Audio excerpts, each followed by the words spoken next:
الحمد لله نحمده ونستعينه ونستغفره ونؤمن به ونتوكل عليه ونعوذ بالله من شرور أنفسنا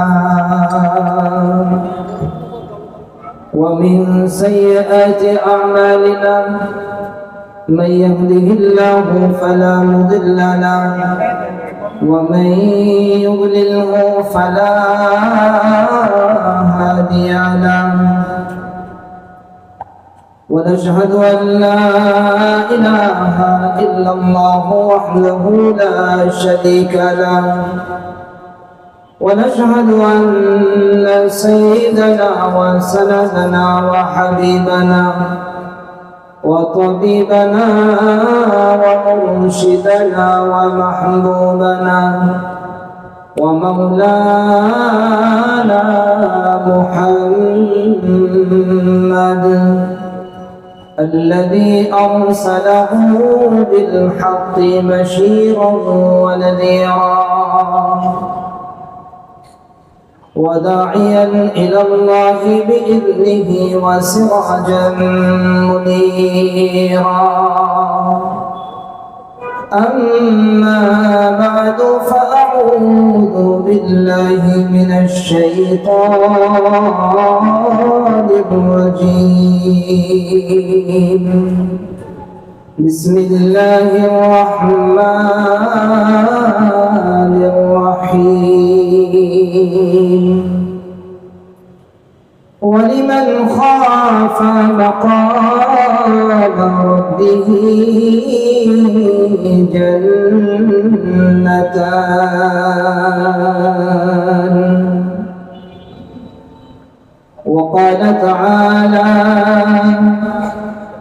فأما من طغى وآثر الحياة الدنيا فإن الجحيم هي المأوى وأما من خاف مقام ربه ونهى النفس عن الهوى فإن الجنة هي المأوى. وعن عائشة رضي الله تعالى عنها قالت سمعت رسول الله صلى الله عليه وسلم يقول يحشر الناس يوم القيامة حفاة عراة غرلا قلت يا رسول الله الرجال والنساء جميعا ينظر بعضهم إلى بعض فقال يا عائشة الأمر أشد من أن ينظر بعضهم إلى بعض اللهم صل على محمد وعلى آل محمد كما صليت على إبراهيم وعلى آل إبراهيم إنك حميد مجيد اللهم بارك على محمد وعلى آل محمد كما باركت على إبراهيم وعلى آل إبراهيم إنك حميد مجيد بلغ العلا بكماله بلغ العلا بكماله كشف الدجى بجماله حسنت جميع خصاله صلوا عليه وآله رحيم मेरा مسكن हवानी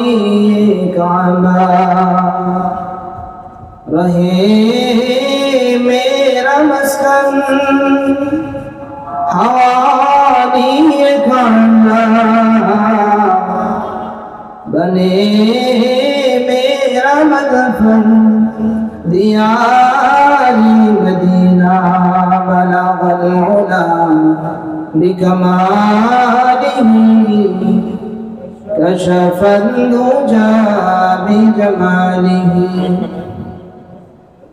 हसनत जमीउ खिसालिही सल्लु अलैहि व आलिही वो ज़माना में मुअज़्ज़ज़ थे हामिले कुरआन होकर हम ज़लीलो ख़ार हुए तारिके कुरआन होकर बलगल उला बिकमालिही जोरे जोरे पढ़ा जाবে না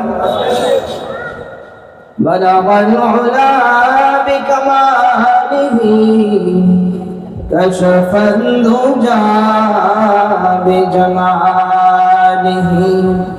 हसनत जमीउ खिसालिही सल्लु अलैहि व आलिही ला इलाहा इल्लल्लाह जोरे ला इलाहा इल्लल्लाह अर्जुरे ला इलाहा इल्लल्लाह ला इलाहा इल्लल्लाह जमीনের মালিক আল্লাহ ছাড়া আর কেউ নাই আসমানের মালিক আল্লাহ ছাড়া আর কেউ নাই আমার মালিক আল্লাহ ছাড়া আর কেউ নাই আরো জোরে লা ইলাহা ইল্লাল্লাহ লা ইলাহা ইল্লাল্লাহ লা ইলাহা ইল্লাল্লাহ লা ইলাহা ইল্লাল্লাহ লা ইলাহা ইল্লাল্লাহ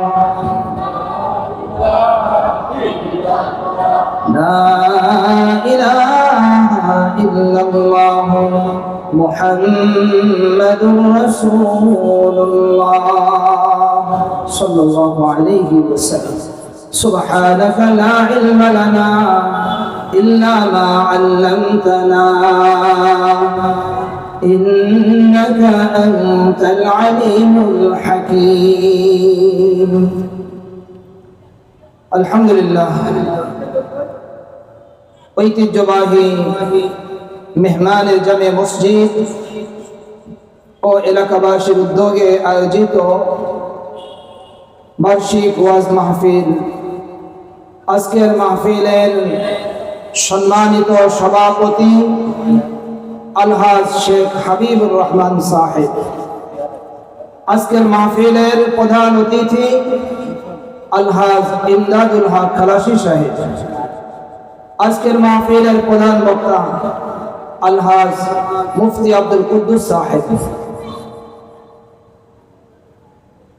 দিগার উলামা ইকরাম, সামনে উপবিষ্ট দিনদার ইমানদার পরহেজগার মুসলমান ভাই সহ পর্দার আড়ালে অবস্থানরত আমার সম্মানিত মা ও বোনেরা, আল্লাহ পাক রব্বুল আলামিনের মহান দরগাহে অসংখ্য অগণিত শুকরিয়া যে মহান মালিক আমাদেরকে মানুষ বানিয়েছে, যে মহান মালিক আমাদেরকে ঈমানের দৌলত দান করেছে, যে মহান মালিক আমাদেরকে রাসূল পাক সাল্লাল্লাহু আলাইহি ওয়াসাল্লামের উম্মত বানিয়েছে, যে মহান মালিক আমাদেরকে সর্বশ্রেষ্ঠ আসমানি কিতাব পবিত্র কোরআনে কারীম আমাদেরকে দান করেছে। এবং আজকের এই সুন্দর মাহফিলের এই আয়োজনে, মাহফিলের প্যান্ডেলের মধ্যে আল্লাহ পাক রব্বুল আলামিন আমাদেরকে দুটি কথা বলার, আপনাদেরকে কিছু কথা শোনার মতো এক সুন্দর পরিবেশ যে মহান মালিক আমাদেরকে দিলেন, সেই রব্বে কাবার মহান দরবারে আমরা নত শিরে সমস্বরে কালিমাতুশ শুকর আদায় করে সকলে পড়ছি আলহামদুলিল্লাহ। আরো জোরে আলহামদুলিল্লাহ, আরো জোরে আলহামদুলিল্লাহ। আপনারা খুশি না বেজার? আপনাদের আলহামদুলিল্লাহ শুনে মনে হচ্ছে যে আপনারা খুশি। আলহামদুলিল্লাহ। আমি একটু তাকবীর ধ্বনি দিব, আপনারা, আমি বলবো লিল্লাহি তাকবীর, আপনারা বলবেন আল্লাহু আকবার। তিনটা তাকবীর দিয়ে আমরা ইনশাআল্লাহ আমাদের আলোচনা শুরু করব ইনশাআল্লাহ। লিল্লাহি তাকবীর, লিল্লাহি তাকবীর, লিল্লাহি তাকবীর। আজকের মাহফিলকে আল্লাহ পাক কবুল করে, বলেন আমিন। যত বান্দা বান্দি এই মাহফিলের জন্য অর্থ দিয়েছেন, সময় দিয়েছেন, বুদ্ধি দিয়েছেন, পরামর্শ দিয়েছেন, আল্লাহ পাক রব্বুল আলামিন প্রত্যেকের এই দানকে আল্লাহ তাআলা কবুল করেন এবং আমাদের প্রত্যেকের মুরব্বিদেরকে এই গবরচাকা অঞ্চলে যত মুরব্বিরা দুনিয়া থেকে চলে গেছেন, আল্লাহ পাক রব্বুল আলামিন প্রত্যেকের কবরকে জান্নাতের টুকরায় পরিণত করে নেন। সকলে বলেন আমিন। প্রিয় মুসলমান ভাইরা, একদিন আমরা এই দুনিয়াতে ছিলাম, আবার এমন একটা দিন আসতেছে যেই দিন আমরা এই দুনিয়াতে থাকবো। কি বলেন, ঠিক না ঠিক? এই দুনিয়াতে আমরা চিরকালের জন্য আসি না, এই দুনিয়াতে আমরা অল্প সময়ের জন্য আসি। অল্প সময় তাও বলা যাচ্ছে না, এখন আসি একটু পরে নেই। এই জন্য আমরা দুনিয়াতে কিভাবে চললে আমরা ভালো থাকতে পারবো, কিভাবে চললে আমরা পরকালীন জীবনে আমাদের জীবনটা সুখীময় হবে, এজন্য আল্লাহ পাক রব্বুল আলামিন নবী পাঠিয়েছেন, যুগে যুগে নবী পাঠিয়েছেন। একের পরে এক নবী আসছে, সুবহানাল্লাহ। একের পরে এক কিতাব আল্লাহ তাআলা দিয়েছেন। এই কিতাবের ধারাবাহিকতা আর এই নবীদের ধারাবাহিকতা আমাদের নবী সাল্লাল্লাহু আলাইহি ওয়াসাল্লামের মাধ্যমে সমাপ্ত হয়েছে। জয় বলেন সুবহানাল্লাহ। সর্বশেষ নবীর নাম কি? মুহাম্মদুর রাসূলুল্লাহ সাল্লাল্লাহু আলাইহি ওয়াসাল্লাম। সর্বশেষ কিতাবের নাম কি? কোরআনুল কারীম। দ্বিতীয় আর কোন কিতাব এই দুনিয়ায় মানুষের হিদায়াতের জন্য আসবে না। সর্বশেষ কিতাবও এসে গেছে, সর্বশেষ নবীও এই দুনিয়াতে আগমন করছেন। জয় বলেন সুবহানাল্লাহ। প্রিয় মুসলমান ভাইরা, এই দুনিয়ার জীবন একদিন শেষ হবে, হবে না? হবে না? একদিন অবশ্যই শেষ হবে। এই দুনিয়ার জীবন যখন শেষ হবে, এই দুনিয়া থেকে বিদায় নিয়ে আমাদেরকে পরকালে চলে যেতে হবে। একবার যখন আমরা এই দুনিয়া থেকে বিদায় নিয়ে চলে যাব, দ্বিতীয়বার আর এখানে আসার কোনো সুযোগ না।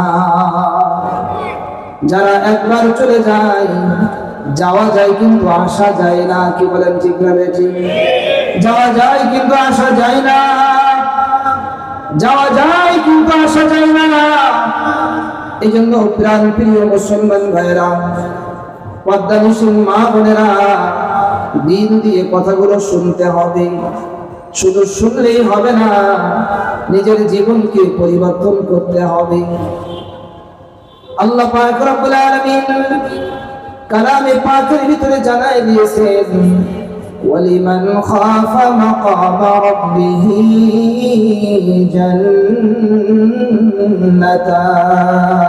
জান্নাতান। আল্লাহ পাক রব্বুল আলামিন জানাই দিয়েছেন, যেই ব্যক্তি রব্বুল আলামিনের সামনে দাঁড়ানোকে ভয় করে, ওয়ালিমান খাফা মাকামা রাব্বিহি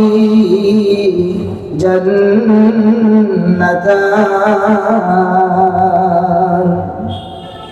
যেই ব্যক্তি আল্লাহ পাক রব্বুল আলামিনের সামনে একদিন দাঁড়াতে হবে, এই কথাকে যেই ব্যক্তি স্মরণ রাখে, এই কথা স্মরণ রেখে যেই ব্যক্তি ভয় করে, যেই ব্যক্তি মালিককে ভয় করে, তার জন্য আল্লাহ পাক রব্বুল আলামিন দুইটা জান্নাত দান করবে। ভয় করতে হবে কাকে? সকালবেলা ভয় করতে হবে কাকে? দুপুর বেলা ভয় করতে হবে কাকে? সন্ধ্যাবেলা ভয় করতে হবে কাকে? রাতের গভীরে ভয় করতে হবে কাকে? বাজারের ভিতরে ভয় করতে হবে কাকে? অফিসের ভিতরে ভয় করতে হবে কাকে? মাঠে ময়দানে ভয় করতে হবে কাকে? ঘরের ভিতরে ভয় করতে হবে কাকে? স্কুলের ভিতরে কলেজের ভিতরে ভয় করতে হবে কাকে? জোরে আল্লাহ সুবহানাহু ওয়া তাআলাকে ভয় করতে হবে। মানুষ এখন মানুষকে ভয় করে, কিন্তু আল্লাহ তাআলাকে ভয় করে না। আমার প্রিয় মুসলমান ভাইরা, খুব খেয়াল করেন, এখন যে আবহাওয়া দেখা যায়, মনে হয় যেন আসমান থেকে কখনো বৃষ্টিপাত হতে পারে না। মনে হয় এমন অবস্থা, কি বলেন ঠিক না বেঠিক? মনে হয় যেন বাতাস মনে হয় জোরে মনে হয় হতে পারে না। এখন আবহাওয়া ঠান্ডা, মনে হয় যেন কখনো গরম আসবে না আসবে না আসবে না এমন মনে হয়, কিন্তু আসলে ব্যাপার কি তাই? এই শান্ত অবস্থা দেখে যদি আমরা মনে করি যে এইভাবে আর কোনো সময় মনে হয় অশান্ত হবে না, কিন্তু আসলে বিষয়টা তা নয়। আল্লাহ তাআলা তার কুদরতি হাতের ভিতরে এই সব কিছু আল্লাহ তাআলা রেখে দিয়েছে। আমার প্রিয় মুসলমান ভাইরা, আল্লাহ পাক রব্বুল আলামিন একদিন কিয়ামত ঘটাবেন, একদিন মানুষের এই দুনিয়া থেকে ফিরতে হবে, আল্লাহ পাক রব্বুল আলামিনের কাছে যেতে হবে। আল্লাহ পাক রব্বুল আলামিন আমাদের প্রত্যেকটা মানুষের সঙ্গে, পুরুষের সঙ্গে, নারীর সঙ্গে, যুবকের সঙ্গে সিআইডি লাগায় রাখছেন। কি লাগায় রাখছেন? সিআইডি লাগায় রাখছেন। তারা সারাক্ষণ আমাদের সঙ্গে থাকে, আমাদের প্রত্যেকটা কথা তারা ভিডিও করে রাখতেছে, প্রত্যেকটা কথাকে তারা ভিডিও করে রাখে, আমাদের সব কথা তারা হেফাজত করে রাখে, আমাদের সব কাজগুলিকে তারা হেফাজত করে রাখে। এই প্রত্যেকটা কথার জবাব দিতে হবে। আল্লাহ পাক রব্বুল আলামিন পুরুষের জন্য বিধান দিয়েছেন, পর নারীর দিকে তোমরা তাকাবে না। নারীর জন্য বিধান দিয়েছেন, খবরদার খবরদার তোমরা পর পুরুষের দিকে দৃষ্টিপাত করবে না। নির্দিষ্ট কাজ, কিন্তু আসলে কি সেভাবে মানা হয়? সেভাবে মানা হচ্ছে না, সেভাবে আমরা মানতেছি না। আল্লাহ পাক রব্বুল আলামিন কালামে পাকের ভিতরে ইতিহাস বয়ান করছেন। রাসূল পাক সাল্লাল্লাহু আলাইহি ওয়াসাল্লাম হাদিস শরীফের ভিতরে জানায় দিয়েছে। বড় আফসোসের কথা, আজ মা বোনদের যে অবস্থা, রাসূল পাক সাল্লাল্লাহু আলাইহি ওয়াসাল্লাম বলেন, ইত্তালাতু ফিল জান্নাতি ফারাআইতু আকসারা আহলিহা আল ফুকারা। সুবহানাল্লাহ বলেন। আজ তো মানুষ দরিদ্র থাকতে চায় না, যে কোনো ভাবে হোক আমাকে বড়লোক হতে হবে। আল্লাহর নবী বিশ্ব নবী সাল্লাল্লাহু আলাইহি ওয়াসাল্লাম বলেন, আমি জান্নাতের ভিতরে উকি মেরে দেখলাম। কি মেরে দেখছেন? উকি দিয়ে দেখছেন। উকি মারা মানে একটু ঝুঁকে পড়া। রাসূল পাক সাল্লাল্লাহু আলাইহি ওয়াসাল্লাম জান্নাতের ভিতরে উকি দিয়ে দেখেন। আল্লাহর নবী বলেন, আমি দেখলাম জান্নাতের অধিকাংশ মানুষ হলো আল ফুকারা, দরিদ্র মানুষ। যারা বলেন সুবহানাল্লাহ। আমরা এখানে যারা আছি সব কি দরিদ্র মানুষ, কিন্তু এই কথা শুনে আমরা যেন এটা মনে না করি, নামাজ না পড়ি আমি তো দরিদ্র, আমি যা করি কোনো অসুবিধা নেই। না না, আমার সাথে জিনিস থাকতে হবে, নামাজি হওয়া লাগবে, ইমানদার হওয়া লাগবে, গুনাহের সঙ্গে নিজেকে জড়ায় নেওয়া যাবে না। এরপরে আল্লাহর নবী সাল্লাল্লাহু আলাইহি ওয়াসাল্লাম বলেন, আমি জাহান্নামের ভিতরে উকি মেরে দেখলাম, ফারাআইতু ফিন্নার, আমি জাহান্নামের ভিতরে উকি মেরে দেখলাম জাহান্নামের অধিকাংশ অধিবাসী হলো আন-নিসা, জাহান্নামের অধিকাংশ মানুষ আমি দেখেছি নারীদেরকে। কাদেরকে? সবাই বলেন কাদেরকে? নারী কি আমাদের পরিবারের ভিতরে আছে না নেই? আমাদের মা কি হয়? আমাদের নারী। আমাদের মাদেরকে জাহান্নাম থেকে বাঁচাতে হবে, আমাদের স্ত্রীদেরকে জাহান্নাম থেকে বাঁচাতে হবে, আমাদের কন্যাদেরকে জাহান্নাম থেকে বাঁচাতে হবে, আমাদের ফুফুদেরকে জাহান্নাম থেকে বাঁচাতে হবে, আমাদের খালাদেরকে জাহান্নাম থেকে বাঁচাতে হবে, আমাদের ভাবিদেরকে, আমাদের মামিদেরকে জাহান্নাম থেকে বাঁচাতে হবে। হবে না? হবে না? বিশ্বনবী সাল্লাল্লাহু আলাইহি ওয়াসাল্লাম বলেছেন, অধিকাংশ জাহান্নামী আমি দেখেছি নারী। তার মানে কি হয়? 100 জনের ভিতরে কমপক্ষে 70 জন অধিকাংশ। চিন্তা করার বিষয়, আজ মা বোন এমন ভাবে চলে মনে হয় যেন তারা কোনোদিন মারা যাবে না। তারা এমন ভাবে চলে মনে হয় তাদের আখিরাত নেই, মনে হয় কোনোদিন তাদের জানাজা হবে না, মনে হয় কোনোদিন তাদের জাহান্নাম, মনে হয় কোনোদিন তাদের কবরে যাওয়া লাগবে না।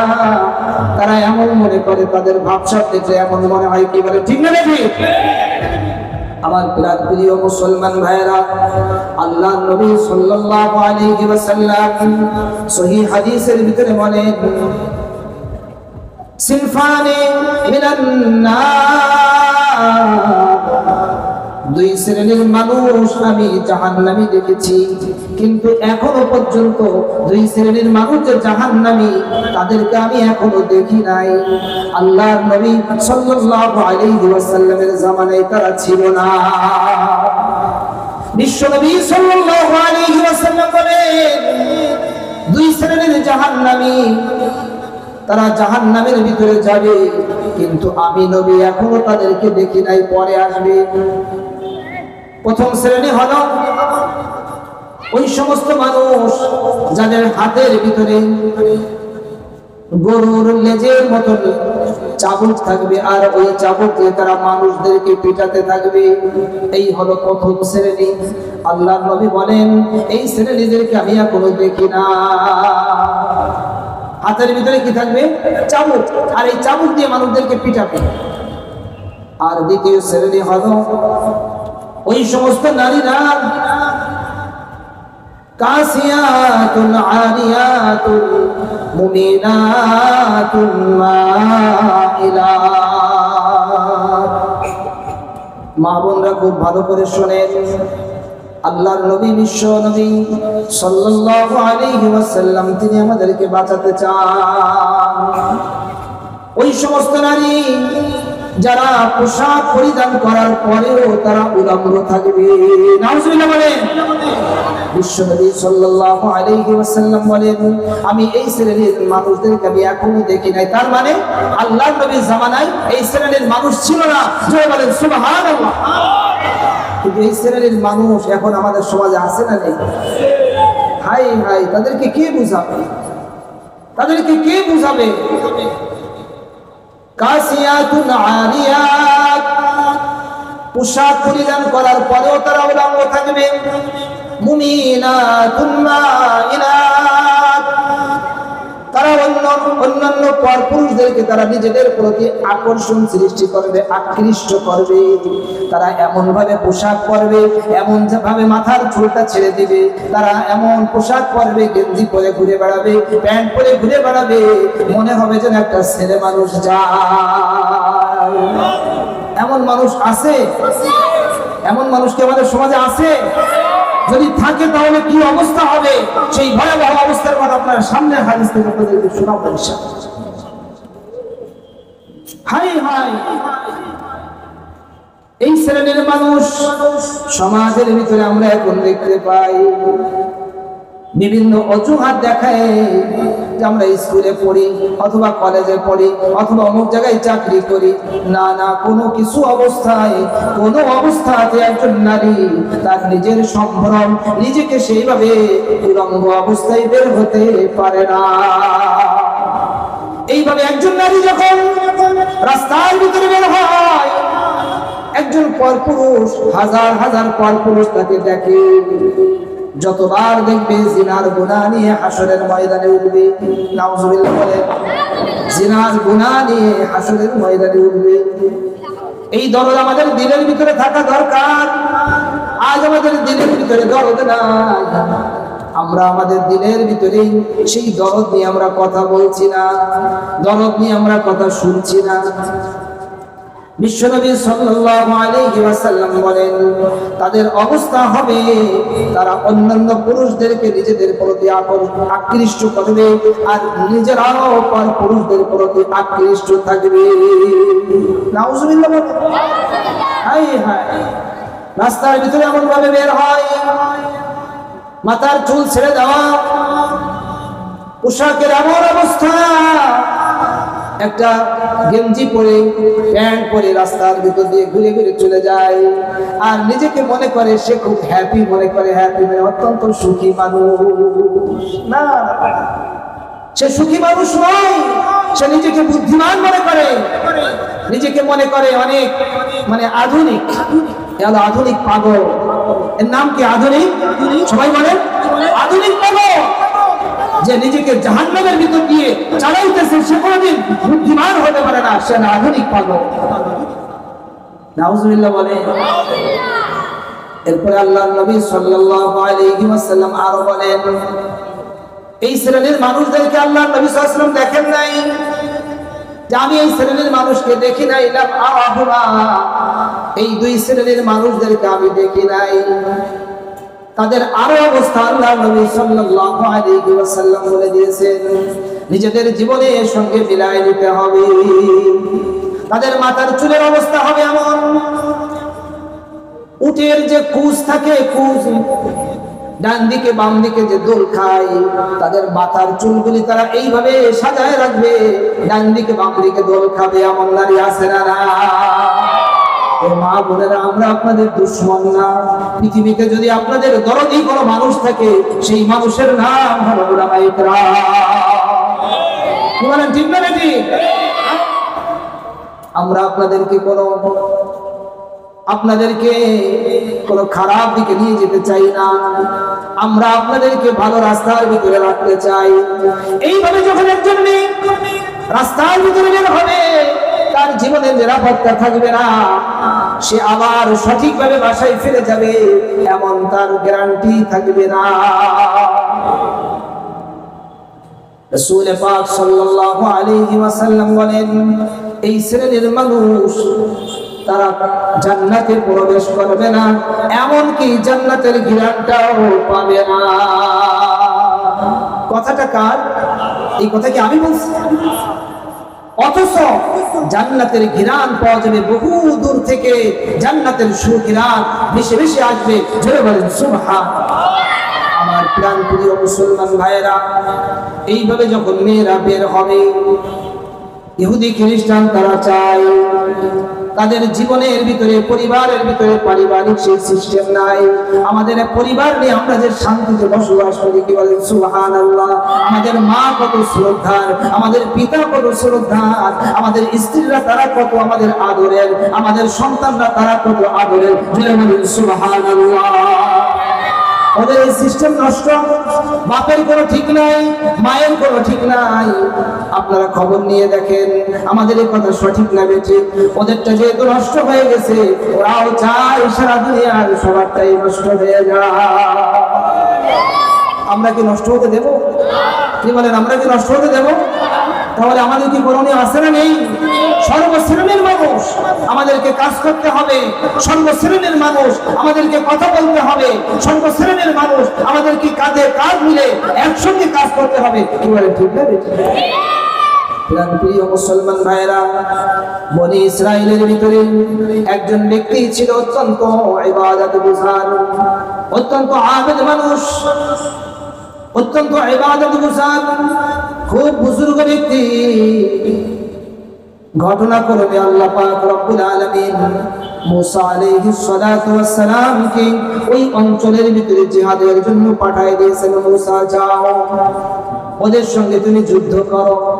হযরত মুসা কালিমুল্লাহ ওই অঞ্চলে, শাম অঞ্চলে যুদ্ধ করার জন্য তার বাহিনী নিয়ে রওনা হয়ে আসছেন।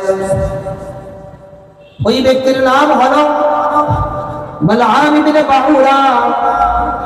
মুস্তাজাবুদ দাওয়া ছিল। সে যে দোয়া করত আল্লাহ পাক রব্বুল আলামিন তার দোয়াকে কবুল করতেন। প্রিয় মুসলমান ভাইরা, তার কওমের লোকেরা সবাই ছুটে আসছে। হে বালআম ইবনে বাউরা, তুমি তো মুস্তাজাবুদ দাওয়া, তুমি অত্যন্ত ইবাদতগুজার। আমাদের বিরুদ্ধে যুদ্ধ করার জন্য মূসা কালিমুল্লাহ চলে আসছেন, তার বিশাল বাহিনী নিয়ে আসছেন। আমাদেরকে তুমি বাঁচাও। তুমি একটু আল্লাহ তাআলার কাছে দোয়া করো, আল্লাহ তাআলা যেন আমাদেরকে নিরাপদ রাখে। বালআম ইবনে বাউরা তিনি তো ইবাদতগুজার মানুষ ছিলেন, মুস্তাজাবুদ দাওয়া ছিলেন। তিনি বললেন, তোমরা কেমন কথা বলো? নবীর বিরুদ্ধে আমি দোয়া করব, আমার সে দোয়া তো কবুল হবে না। কিন্তু এরাও নাফরমানরা, এরাও ছাড়ে না, বলে না না, দোয়া একটু করতে হবে। কি করতে হবে? একটু দোয়া করতে হবে। আপনারাও তো অনেক সময় এরকম নাফরমান হন, দোয়াটা করা যাবে না আমরা বুঝতেছি, কিন্তু আপনারা চাপ দিয়ে ধরে রাখেন দোয়া করতেই হবে। নাউজুবিল্লাহ বলেন, এমন চাপ সৃষ্টি করা যাবে? যেই ব্যাপারে আমরা বলে দিব যে এটা করা যাবে না, আর আপনারা কথা বলবেন না, ঠিক না বেঠিক? ডাক্তারের কাছে যখন যান, ডাক্তার যখন বলে দেয় যে মা এইটা করা যাবে না, অথবা এই অপারেশনটা করতেই হবে, তখন আমরা সেখানে আর কোনো কথা বলি না। কিন্তু একটা জায়গায় আমরা চাপ সৃষ্টি করি, সেটা হলো আলেম ওলামা, ইমাম সাহেব, এদের এই জায়গাটা আমরা চাপ সৃষ্টি করার চেষ্টা করি। প্রিয় মুসলমান ভাইরা, বালআম ইবনে বাউরা তিনি জানাই দিলেন, আমি আল্লাহ তাআলার সঙ্গে পরামর্শ না করে, ইস্তেখারা না দিয়ে আমি কোনো সিদ্ধান্ত নেই না। বালআম ইবনে বাউরা ইস্তেখারা দিলেন। ইস্তেখারা দেওয়ার পরে তাকে নিষেধ করা হলো যে না না, তুমি মূসা পয়গম্বরের বিরুদ্ধে তুমি দোয়া করবা না। আল্লাহু আকবার। বালআম ইবনে বাউরা যখন এই কথা জানাই দিল, কওমের লোকেরা তারা তো নাছোড় বান্দা, বলে না না একটু করতে হবে। বালআম ইবনে বাউরা বারবার বলে যে না না করা যাবে না, কিন্তু তারা বলে না একটু করতে হবে। যখন দেখলো এইভাবে মিষ্টি কথাই কাজ হচ্ছে না, এবার অন্য লাইন। এইবার কোন লাইন? অন্য লাইনে ঢুকছে। উপঢৌকন দেওয়া শুরু করলো, তোমাকে আমরা এইটা দিব, তোমাকে আমরা ওইটা দিব, তোমার এই কাজ করে দিব, তোমার ওই কাজ করে দিব, তুমি একটু আমাদের জন্য আল্লাহ পাক রব্বুল আলামিনের কাছে দোয়া করো। এভাবে বারংবার করতে করতে, উপঢৌকন দিতে দিতে এমন এক পর্যায়ে চলে আসছে, বালআম ইবনে বাউরা তিনি দোয়া করার জন্য তৈরি হয়ে গেছে। বাহনের উপরে উঠছেন, বাহনের উপরে উঠে পাহাড়ের দিকে রওনা দিয়েছে। দোয়া করবেন মূসা আলাইহিস সালাতু ওয়াস সালামের বিপক্ষে। নাউজুবিল্লাহ। নবীর বিরুদ্ধে দোয়া করলে দোয়া কবুল হবে? বালআম ইবনে বাউরা তিনি যখন পাহাড়ের উপরে ওঠার জন্য রওনা দিয়েছেন, পাহাড়ের উপরে উঠতেছেন। পাহাড়ের উপরে যখন উঠে গেলেন, এই জবান এটা কার ইশারায় চলে? জোরে বলেন, কার ইশারায় চলে? এই চোখ কার ইশারায় চলে? এই হাত কার ইশারায় চলে? এই রূহ কার ইশারায় চলে? তাই তো আমরা দেখতে পাই কত মানুষ কথা বলতে পারতো, এখন আর কথা বলতে পারে না। কত মানুষ হাঁটতে পারতো, এখন আর তারা হাঁটতে পারে না। কত মানুষ চলতে পারতো, এখন আর চলতে পারে না, শুয়ে থাকে, ঘর থেকে আর বের হতে পারে না। কি বলেন, ঠিক না ঠিক? কিছুদিন আগে আমরা তো বাস্তব সাক্ষী, যাদের যাদের জ্বর হয়েছে সবার হাঁটুতে ব্যথা, পায়ে ব্যথা, যুবক তাগড়া মানুষ, তাদের এই অবস্থা, দাঁড়াতে পারে না। এটা আমরা নিজেরাও এর ভুক্তভোগী। কি বলেন, ঠিক না? তাহলে এই বডি কি আমাদের? সবাই বলেন, এই বডি কি আমাদের? তাহলে আমরা কেন এরকম মনে করলাম বডি আমার? চোখের কেন আমি হেফাজত করি না? আমি আমার হাতের কেন হেফাজত করি না? আমি আমার ব্রেনের কেন হেফাজত করি না? আমি আমার পায়ের কেন হেফাজত করি না? আমি আমার লজ্জাস্থানের কেন হেফাজত করি না? এই সব জায়গায় হেফাজত করার দরকার আছে না নেই? জবাব দেওয়া লাগবে না, লাগবে না? প্রিয় মুসলমান ভাইরা, এই দুনিয়া একদিন খতম হবে না, হবে না। এই দুনিয়া একদিন খতম হবে। কিভাবে খতম হবে?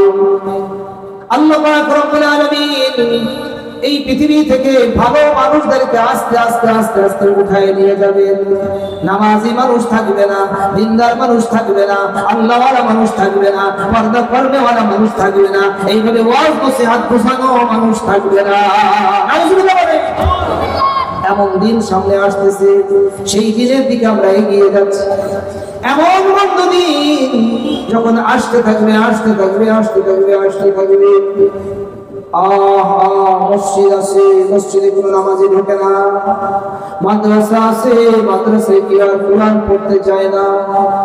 পুরা কায়নাতের ভিতরে কেউ আর আল্লাহ বলে না, আল্লাহ বলে না, বলেন আল্লাহ, জোরে বলেন আল্লাহ।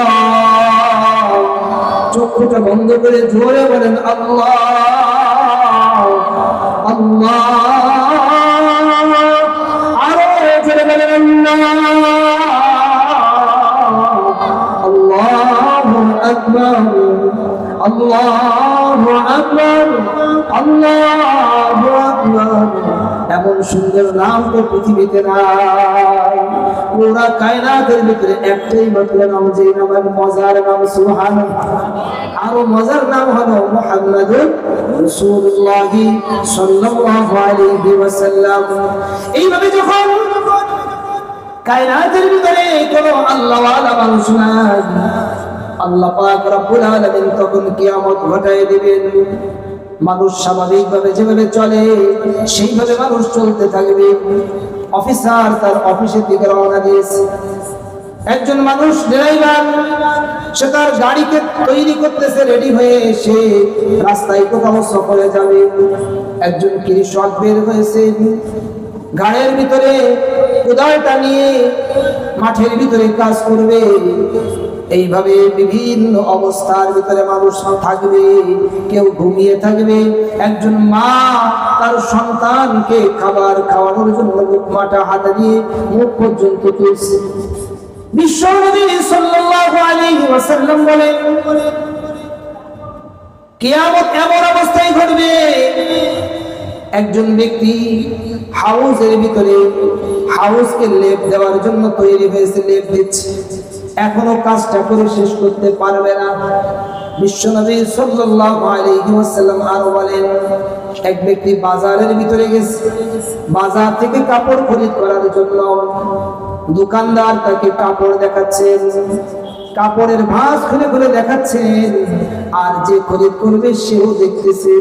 এখনো কাপড়ের ভাঁজটা করে ঠিক করতে পারে নাই। ইতিমধ্যে আওয়াজ শুরু হয়ে যাবে, এক আওয়াজ, কয়টা আওয়াজ? এক আওয়াজ, এক আওয়াজ, এক আওয়াজ। এমন ভয়ঙ্কর আওয়াজ শুরু হয়ে যাবে। আওয়াজ শুরু হওয়ার সঙ্গে সঙ্গে যে যে অবস্থার ভিতরে ছিল ওই অবস্থা থেকে আর সামনে কেউ যেতে পারবে না।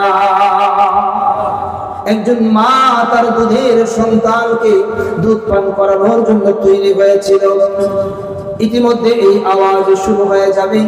যখন এই আওয়াজ শুরু হয়ে যাবে, দুধের সন্তানটাকে সে ছেলে মারবে, তার আর দুধ পান করানোর কথা মনে থাকবে না। আমার মালিক বলেন, إن كانت إلا صيحة واحدة فإذا هم جميع لدينا محضرون বলেন আল্লাহু আকবার, আরো জোরে বলেন আল্লাহু আকবার। আমার মালিক কালামে পাকের ভিতরে জানাই দিয়েছেন মাত্র একটি আওয়াজ, আওয়াজ, একটি আওয়াজের এমন অবস্থা হবে, সব মানুষ যে যেখানে ছিল সেখানেই মরে থাকবে। এরপরে দ্বিতীয় আওয়াজ যখন দেওয়া হবে, সব মানুষ আবার কবর থেকে যেখানে এসেছিল সেখান থেকে আবার সবাই হাসরের ময়দানে ওঠা শুরু হয়ে যাবে। ইন কানাত ইল্লা সাইহাতান ওয়াহিদা فإذا هم جميع لدينا محضرون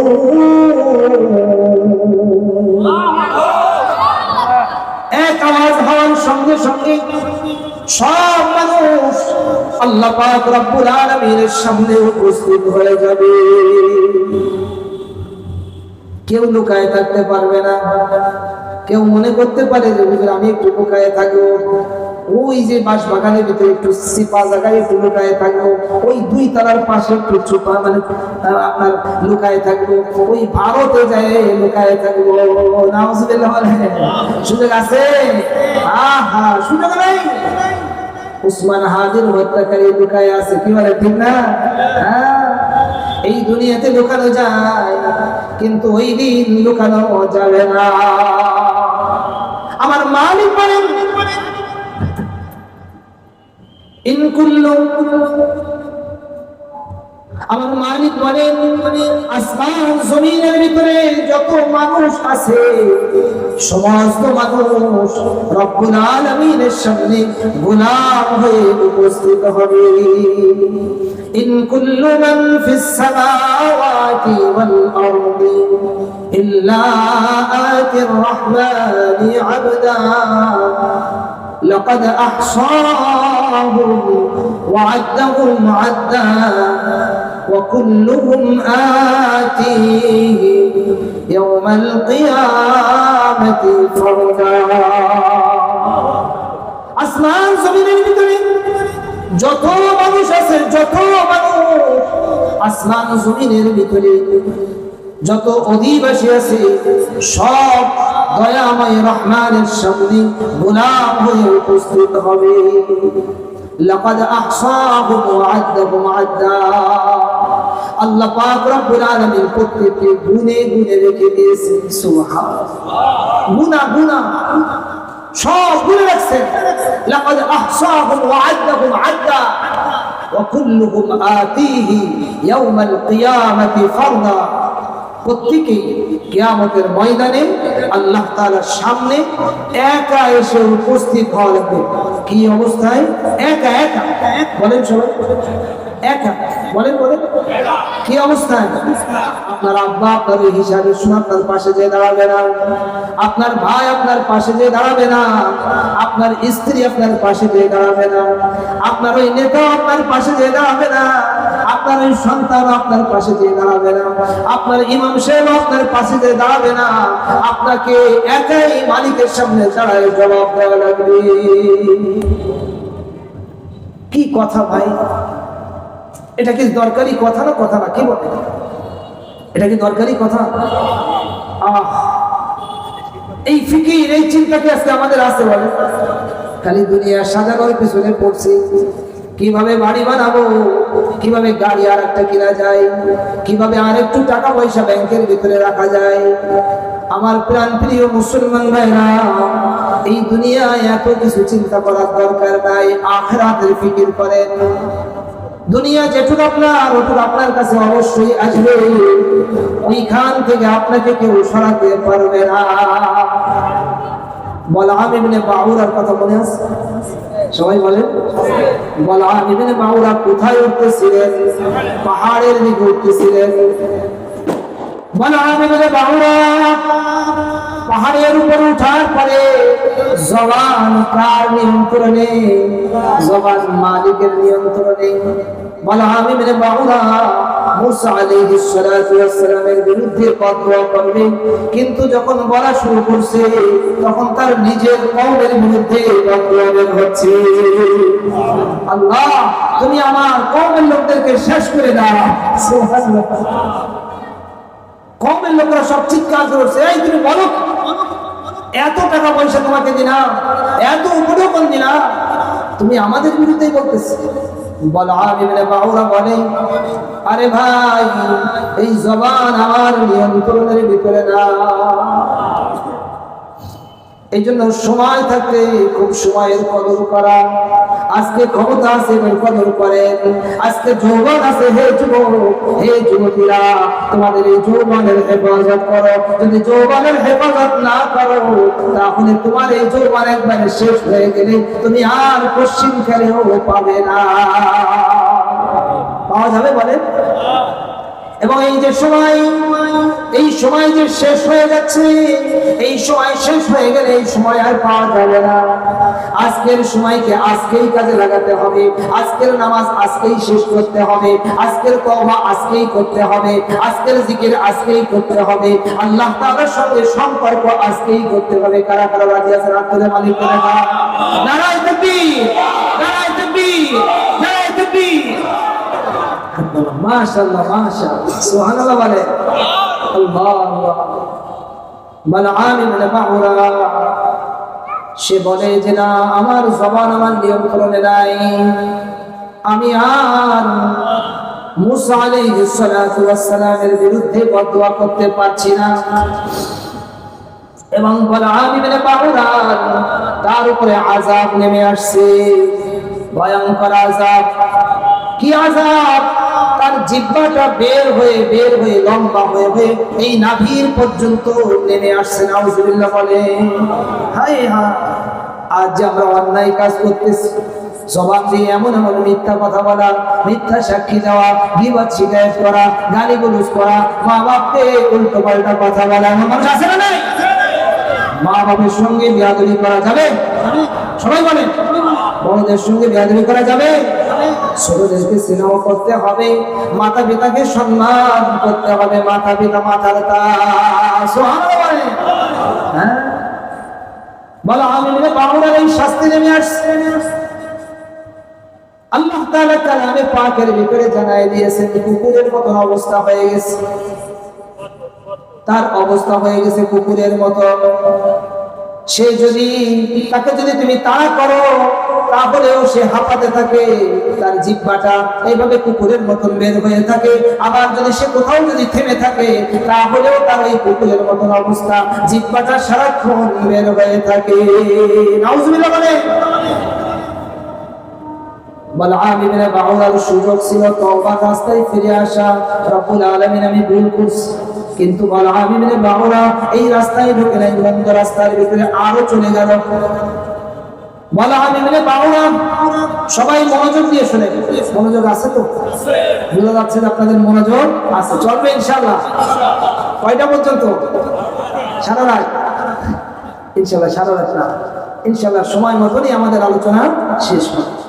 বালআম ইবনে বাউরা মন্দ পরামর্শ দিল তার জাতিকে, মন্দ পরামর্শ দিল, ও বনি ইসরাঈল, তোমরা যদি মূসা আলাইহিস সালাতু ওয়াস সালামের বিপক্ষে যদি জিততে চাও তাহলে আমি একটা পরামর্শ জানি, এই পরামর্শ যদি তোমরা কাজে লাগাও তাহলে মূসা আলাইহিস সালাতু ওয়াস সালামের বিপক্ষে তোমরা জিতে যাবা। কওমের লোকেরা বলে এইটাই তোমরা চাও। হাই হাই, কওমের লোকদেরকে জানাই দিল, তাহলে একটা কাজ করো, তোমাদের ঘরের যে সুন্দরী মেয়েরা আছে না, এদেরকে সাজায় গুজায়, এখানে ছিড়া ওখানে ছিড়া, এখানে নাই ওখানে নাই, এইরকম মেয়েদেরকে, সুন্দরী মেয়েদেরকে ওই বনি ইসরাইলের ভিতরে পাঠায় দাও। নাউজুবিল্লাহ বলেন। বনি ইসরাইলের ভিতরে পাঠায় দাও। যদি ঘটনাক্রমে বনি ইসরাইলের একজন ব্যক্তিও যদি কোনো নারীর সঙ্গে যদি জিনা করে তাহলে খেলা ডিসমিস হয়ে যাবে। কথা যেমন কাজ তেমন। বালআম ইবনে বাউরা তার কওমের লোকেরা মেয়েদেরকে সাজায় গুজায় ওই বনি ইসরাইলের ভিতরে বিভিন্ন জিনিস বেচার সুরাতে বিভিন্ন জিনিস বেচতে, ব্যাগ নিয়ে এসে ব্যাগ কিনবেন, ব্যাগ, এই যে চুরি আছে চুরি কিনবেন, চুরি, মিষ্টি মিষ্টি কথা, সেটা বুঝে আসছে। নাউজুবিল্লাহ বলেন। এমন মেয়ে আছে না আমাদের সমাজে? হ্যাঁ, যুবকরা সাবধান হও, সাবধান হও। যদি আমরা নবীর উম্মত না হতাম তাহলে দেখতে পেতেন প্রতিদিন কি পরিমাণ মানুষ মারা যায়। শুধুমাত্র কেবলমাত্র বিশ্বনবী সাল্লাল্লাহু আলাইহি ওয়াসাল্লামের দুআর বরকতে আল্লাহ তাআলা আমাদেরকে বাঁচাই দিচ্ছে, সুযোগ দিচ্ছে। পরামর্শ অনুযায়ী কওমের ভিতরে ঢুকে পড়ছে, বনি ইসরাইলের ভিতরে সুন্দরী নারীরা যখন ঢুকে পড়লো, সুন্দরী নারীরা বিভিন্ন জায়গার ভিতরে ঢুকতেছে আর এর সঙ্গে কথা বলে, ওর সঙ্গে কথা বলে। একজন বনি ইসরাইলের নজরের ভিতরে একটা মেয়ে পড়ে গেছে। ওই মেয়েকে সে তার কামরার ভিতরে নিয়ে গেল, তার সঙ্গে যখন জিনা করছে এই জিনা করার সঙ্গে সঙ্গে আল্লাহ পাক রব্বুল আলামিনের শাস্তি নেমে আসছে। প্লেগ রোগ আল্লাহ তাআলা দিয়ে দিয়েছেন। মুহূর্তের ভিতরে ৭০,০০০ বনি ইসরাইল মারা গেছে। সবাই বলে কয় হাজার মারা গেছে? ৭০,০০০ মারা গেছে একটা জিনা হওয়ার কারণে। এই জন্য মুসলমান ভাইরা, আজ আমাদের সতর্ক হতে হবে। আমাদের মেয়েরা কোনো খেলনা নয়, আমাদের মারা কোনো খেলনা নয়। কিন্তু আজ কি অবস্থা, একটা তেল কিনবেন সেখানে একটা মেয়ের ছবি আছে না? একটা শ্যাম্পু 2 টাকা দামের শ্যাম্পু, ওইখানে একটা সুন্দরী মেয়ের ছবি আছে না নাই? কৌশলে ঢুকাই দেওয়া হয়েছে, তুমি জিনা করবা না, গুনাহ করবা না, তোমাকে আমি গুনাহ করাবো। তাহলে কি পরিমাণে আমাদের কাজ করা দরকার? একটা সাবান আপনি খরিদ করবেন, একটা মেয়ে এই মোড়ের ভিতরে যান, শিববাড়ির মোড়ের ভিতরে বড় ছবি দিয়ে আছে না নেই, গোসল করতেছে একটা মেয়ে, তার জামা কাপড় খুলে, নাউজুবিল্লাহ বলেন। এমনকি আল্লাহ একটা মোটরসাইকেল বিক্রি করবে, সেখানে একটা মেয়েকে, সুন্দরী মেয়েকে বসায় রাখছে। এই ব্যবসা কি হালাল? হালালকে আমরা হারাম বানায় ফেলছি। মোবাইলের দোকানে নারীদেরকে বসায় রাখছে, বিভিন্ন জায়গার ভিতরে সুন্দরী নারীদেরকে বসায় রাখছো। হায় হায়, ওদের জীবন শেষ, এবার আমাদের জীবন গড়া শেষ করতে চায়। মুসলমান জাগতে হবে। জাগনা হাই জাগলো, জাগনা হাই জাগলো, আফলাকে সায়া করে হাসর তক সোয়া করোগে, খাকে সায়া করে। এখনই আমাদেরকে জাগতে হবে, এখনই আমাদেরকে কথা বলতে হবে, আমাদেরকে প্ল্যান নিতে হবে, আমাদেরকে হাতে কাজ নিতে হবে। মুসলমানদেরকে বাঁচাতে হবে, অন্য জাতিদেরকেও বাঁচাতে হবে, মা বোনদেরকে বাঁচাতে হবে। কি বলেন, ঠিক না ঠিক? প্রিয় মুসলমান ভাইয়েরা, মুসা আলাইহিস সালাতু ওয়াস সালাম এই সংবাদ পেয়ে 2টাকে সাথে সাথে লটকায় দিয়েছেন। সুবহানাল্লাহ, 2টাকে সাথে সাথে লটকায় দিয়েছেন। এখন জিনা ব্যভিচার কি পরিমাণ হচ্ছে, অহরহ জিনা। আল্লাহ তাআলা বলেন, ওয়ালা তাকরাবুজ জিনা ইন্নাহু কানা ফাহিশা ওয়া সাআ সাবিলা। খবরদার, খবরদার, মালিকের কালাম, মালিক নিজে ডাইরেক্ট বলেছেন, খবরদার তোমরা জিনার নিকটবর্তী হবে না। তার কারণ এটা হলো অশ্লীল কাজ। কি কাজ? অশ্লীল কাজ। হে যুবক, তুমি তৈরি হও। যতই তোমার সামনে এমন নারী ঘুরো, তুমি ওদিকে থুতু দিয়েও তুমি তাকাবে না। আর হে বোন, তুমি এইভাবে বের হয়ো না। কয়দিনের দুনিয়া, এই 10 বছর হয়তো তোমার কাছে যৌবন থাকবে, এরপরে তোমার যৌবন শেষ, তুমি দাদি হয়ে যাবা, নানি হয়ে যাবা, একটা দাঁতও থাকবে না, সব গর্তের ভিতরে চলে যাবে, তোমার দিকে কেউ তাকায়ও দেখবে না। কি বলেন, ঠিক না ঠিক? আল্লাহ আল্লাহ। আমার প্রিয় মুসলমান ভাইরা, রাসূল পাক সাল্লাল্লাহু আলাইহি ওয়াসাল্লাম এমন জাতি তৈরি করেছিলেন, এমন মানুষ তৈরি করেছেন আল্লাহর নবী, বিশ্ব নবী সাল্লাল্লাহু আলাইহি ওয়াসাল্লাম। তাদের অন্তরের ভিতরে আখিরাতের এমন ভয়, কিয়ামতের আযাবের ভয়, জাহান্নামের ভয় এমন ভাবে আল্লাহর নবী সাল্লাল্লাহু আলাইহি ওয়াসাল্লাম রোপণ করে দিয়েছিলেন। আপনারা এই হাদিস শুনলে বুঝতে পারবেন একজন নারীর ভিতরেও কি পরিমাণ জাহান্নামের ভয়, কিয়ামতের আযাবের ভয় কি পরিমাণ ঢুকেছিল। একটু সামনের দিকে আগানো যাবে? একটু জিকির করেন, লা ইলাহা ইল্লাল্লাহ, আরো জোরে লা ইলাহা ইল্লাল্লাহ। যে সামনের দিকে আগাবে, আপনি জান্নাতের দিকে এগিয়ে আসতেছেন। সুবহানাল্লাহ। সামনের দিকে একটু আগান, সামনের দিকে আগান। পিছনে ভাইয়েরা যেন বুঝতে পারে শীতের সময় মাহফিল কি চলবে না? চলবে না? অসুবিধা নেই তো? বুঝতে অসুবিধা হচ্ছে না তো? আল্লাহ আল্লাহ। প্রিয় মুসলমান ভাইয়েরা, যে কথা বলতেছিলাম, আল্লাহ রাসূল পাক সাল্লাল্লাহু আলাইহি ওয়াসাল্লাম এমন মানুষ তৈরি করেছে, পুরুষ না নারীদের পর্যন্ত এমন ভয় তাদের ভিতরে ঢুকছে।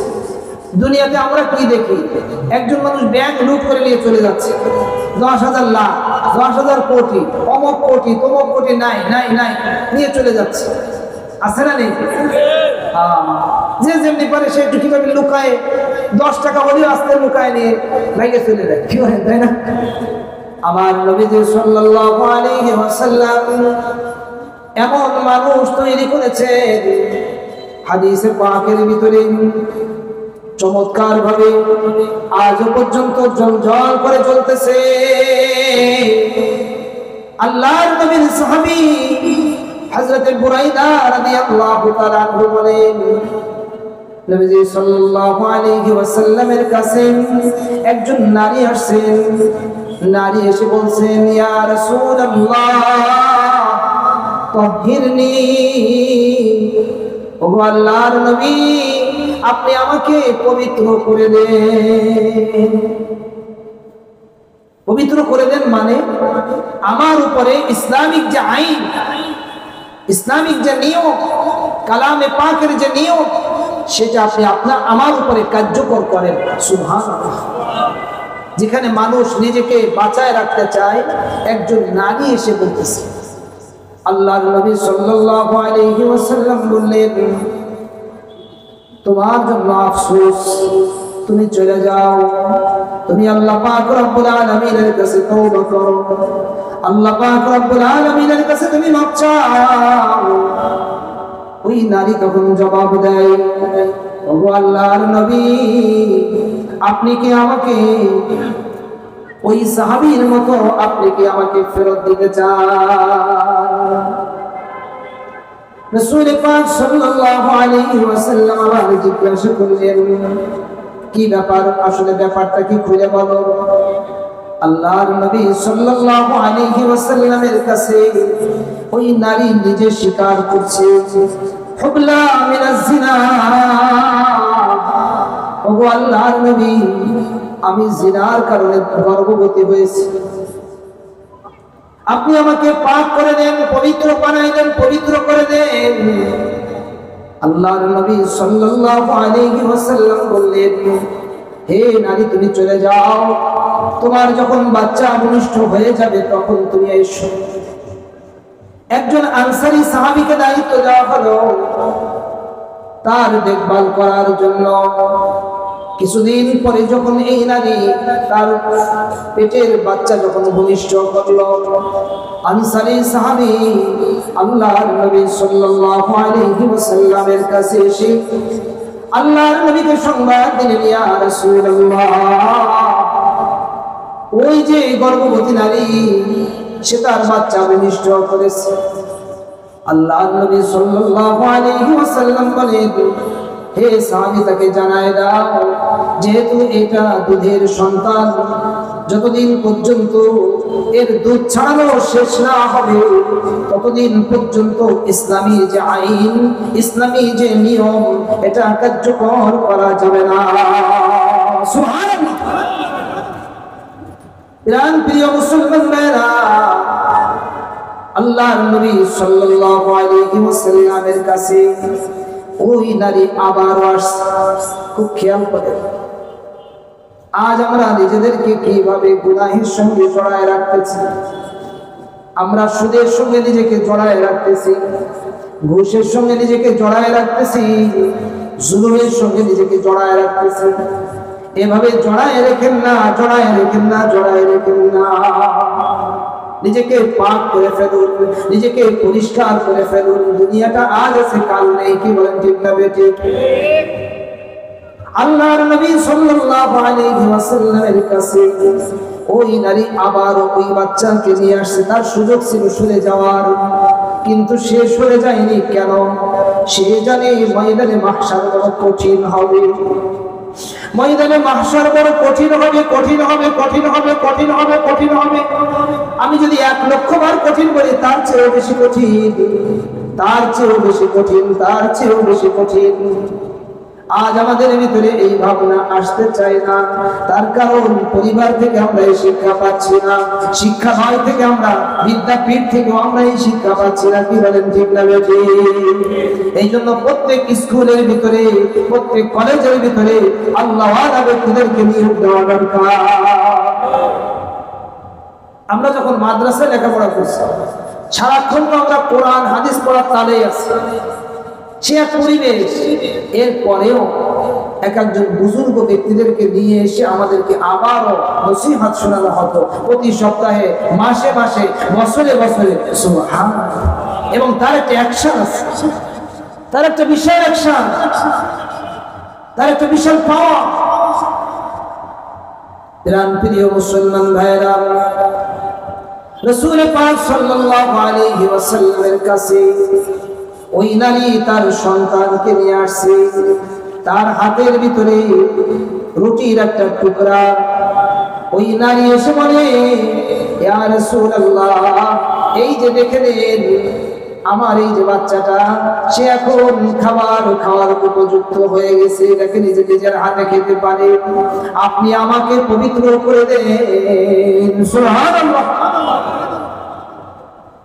আল্লাহর নবী সাল্লাল্লাহু আলাইহি ওয়াসাল্লাম একজন মুসলমানকে ওই শিশুর দায়িত্ব দিলেন যে তুমি এই শিশুর দেখভাল করবা। আর সাহাবায়ে কেরামদেরকে বললেন, যাও তার জন্য যে ইসলামী যে নিয়ম সেটা করো। অর্ধেক খনন করার পরে, গলা পর্যন্ত গর্ত করার পরে তাকে পাথর মেরে তাকে দুনিয়া থেকে বিদায় করে দাও। এভাবে তাকে যখন বিদায় করে দেওয়া হচ্ছে, ওই সময় হযরতে খালিদ রাদিয়াল্লাহু তাআলা আনহু তিনি ওই কাজের ভিতরে সহযোগী ছিলেন। যখন পাথর নিক্ষেপ করা হয়েছে, ওই নারীর রক্ত তার গায়ের ভিতরে এসে লাগছে। হযরত খালিদ রাদিয়াল্লাহু তাআলা আনহু তিনি একটা খারাপ কথা বলছেন। আল্লাহর নবী সাল্লাল্লাহু আলাইহি ওয়াসাল্লাম বললেন, হে খালিদ, তুমি একটু থামো। এই নারী এমন তওবা করছে, এমন তওবা করছে, তার এই তওবাকে যদি 70 জন মানুষের ভিতরে যদি বন্টন করে দেওয়া হয়, তাহলে 70 জন মানুষের জন্য যথেষ্ট হয়ে যাবে। আখিরাতের ভয় কেমন ছিল? আজকে আমাদের আখিরাতের কোনো কি ভয় আছে? কবরের কি ভয় আছে? কবরের তো ভয় নাই, আখিরাতের তো কোনো ভয় নাই। মনে হচ্ছে যেন এইভাবেই আমরা চলতে থাকবো। না না, এইভাবে চলা যাবে না, যাবে না, যাবে না। মালাকুল মউত যে কোনো সময় চলে আসবে। আমার প্রাণপ্রিয় মুসলমান ভাইরা, আল্লাহর নবী সাল্লাল্লাহু আলাইহি ওয়াসাল্লাম বনি ইসরাইলের ভিতরে আরেকজন ব্যক্তি ছিল, যার জীবনের ভিতরে কোনোদিনও সে কোনো নেকির কাজ করে নাই। আল্লাহর নবী সাল্লাল্লাহু আলাইহি ওয়াসাল্লাম বলেন, জীবনে কোনোদিন ভালো কাজ করে নাই। তার যখন মৃত্যুর সময় যখন ঘনিয়ে আসলো, সে তার সন্তানদেরকে ডেকে বলল, শোনো, আমি যখন মারা যাব তখন তোমরা আমাকে পোড়ায় দিবা, একেবারে পোড়ায় ছাই বানাবা। ধরে বলেন সুবহানাল্লাহ।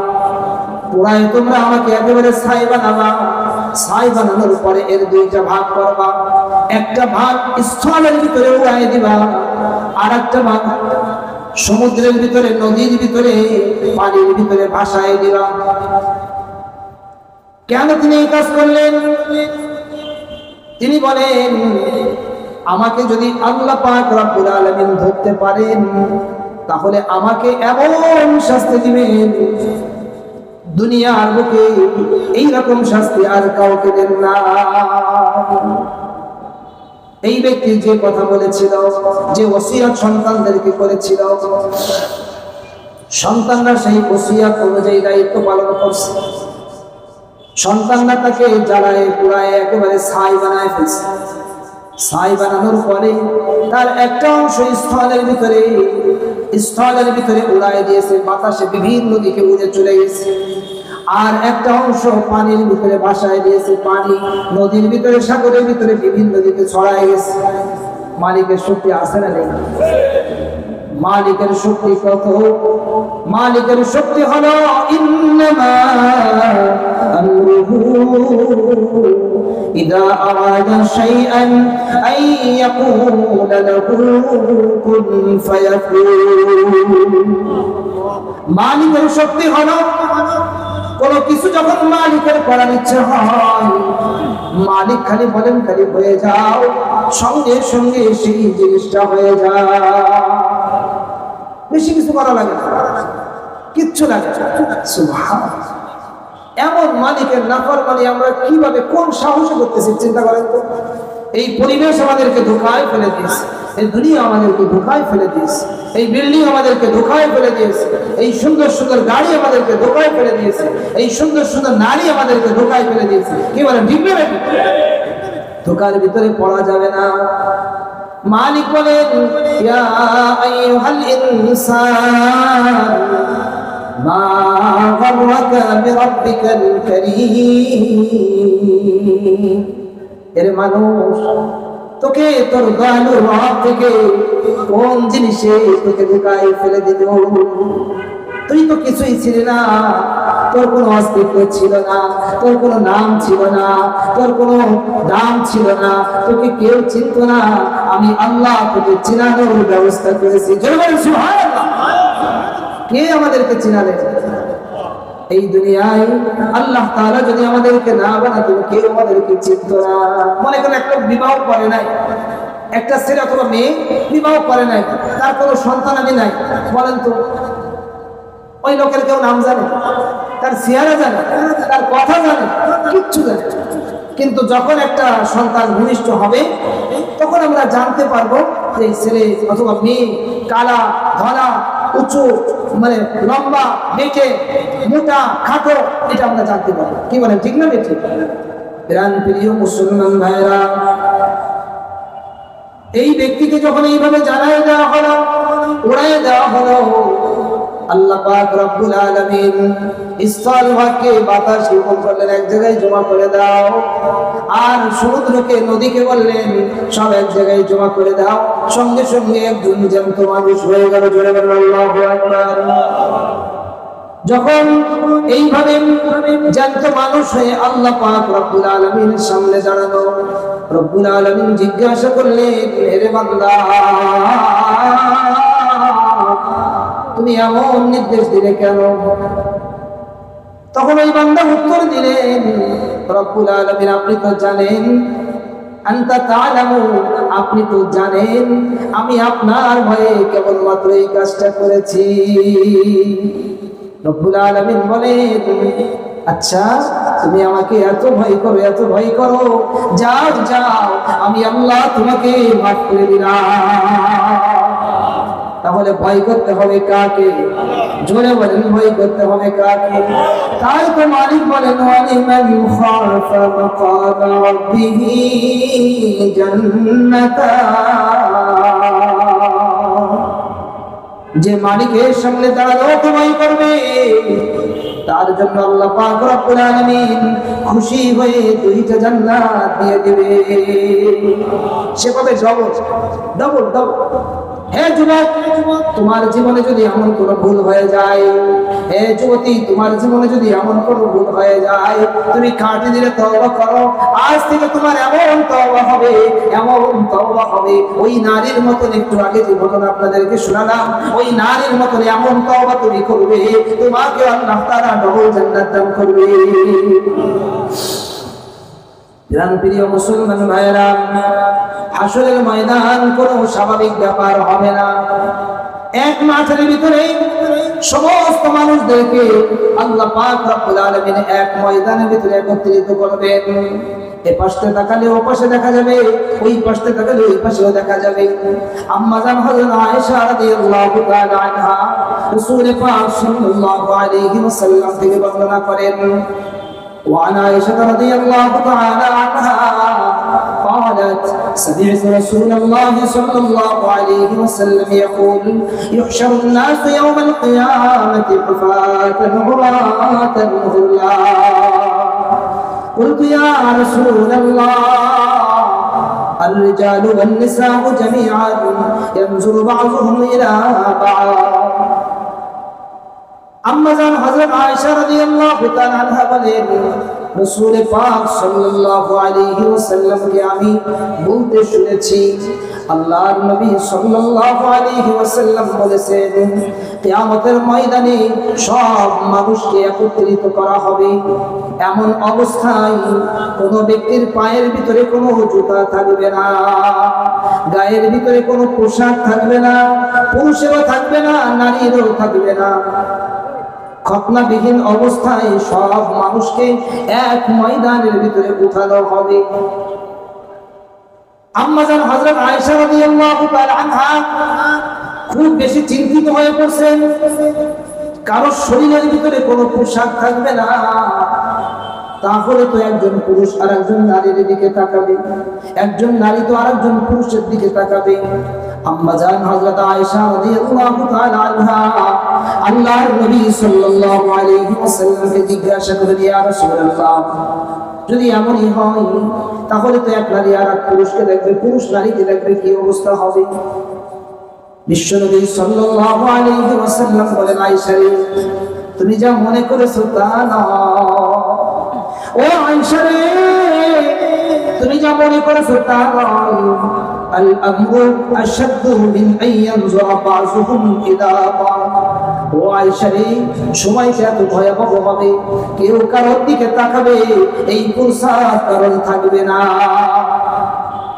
দুনিয়াতে মানুষ নিজের সন্তানের জন্য সব করতে রাজি কি বলে ঠিক না সবাই বলে নিজের সন্তানের জন্য রক্ত বেঁচে দিতে রাজি জমি বেঁচে দেবে সব বেঁচে দেবে এমনকি যদি কোনো সময় মনে করেন এক ব্যক্তির সামনে আসছে একটা বন্দুক নিয়ে আসছে তো তোমাদের ছেলে আর বাবা দুজনে যে কোনো একজনের মুক্তি হবে সবাই একটা উত্তর দেন তো ছেলে আর বাবা দুইজনে তোমাদের যে কোনো একজনের মুক্তি হবে আমি গুলি করব যে কোনো একজনকে কে মারব বাবা সেই অবস্থায় বাবা কি করবে সবাই বলে বাবা কি বলবে গুলিটা তুমি আমার গায়ে করো আমার সন্তানের গায়ে করে না কি বলেন ঠিক না একজন বাবা এমন পাওয়া যাবে না যে বাবা বলবে যে না আমার ছেলেটার গায়ে গুলি করা আমার বাঁচায় দে তাই হবে বলেন তাই হবে না দুনিয়ায় কিন্তু কিয়ামতের ময়দানটা কত ভয়াবহ ইয়াউমা ইয়াফিরুল মার'উ মিন আখি ওয়া উম্মিহি ওয়া আবি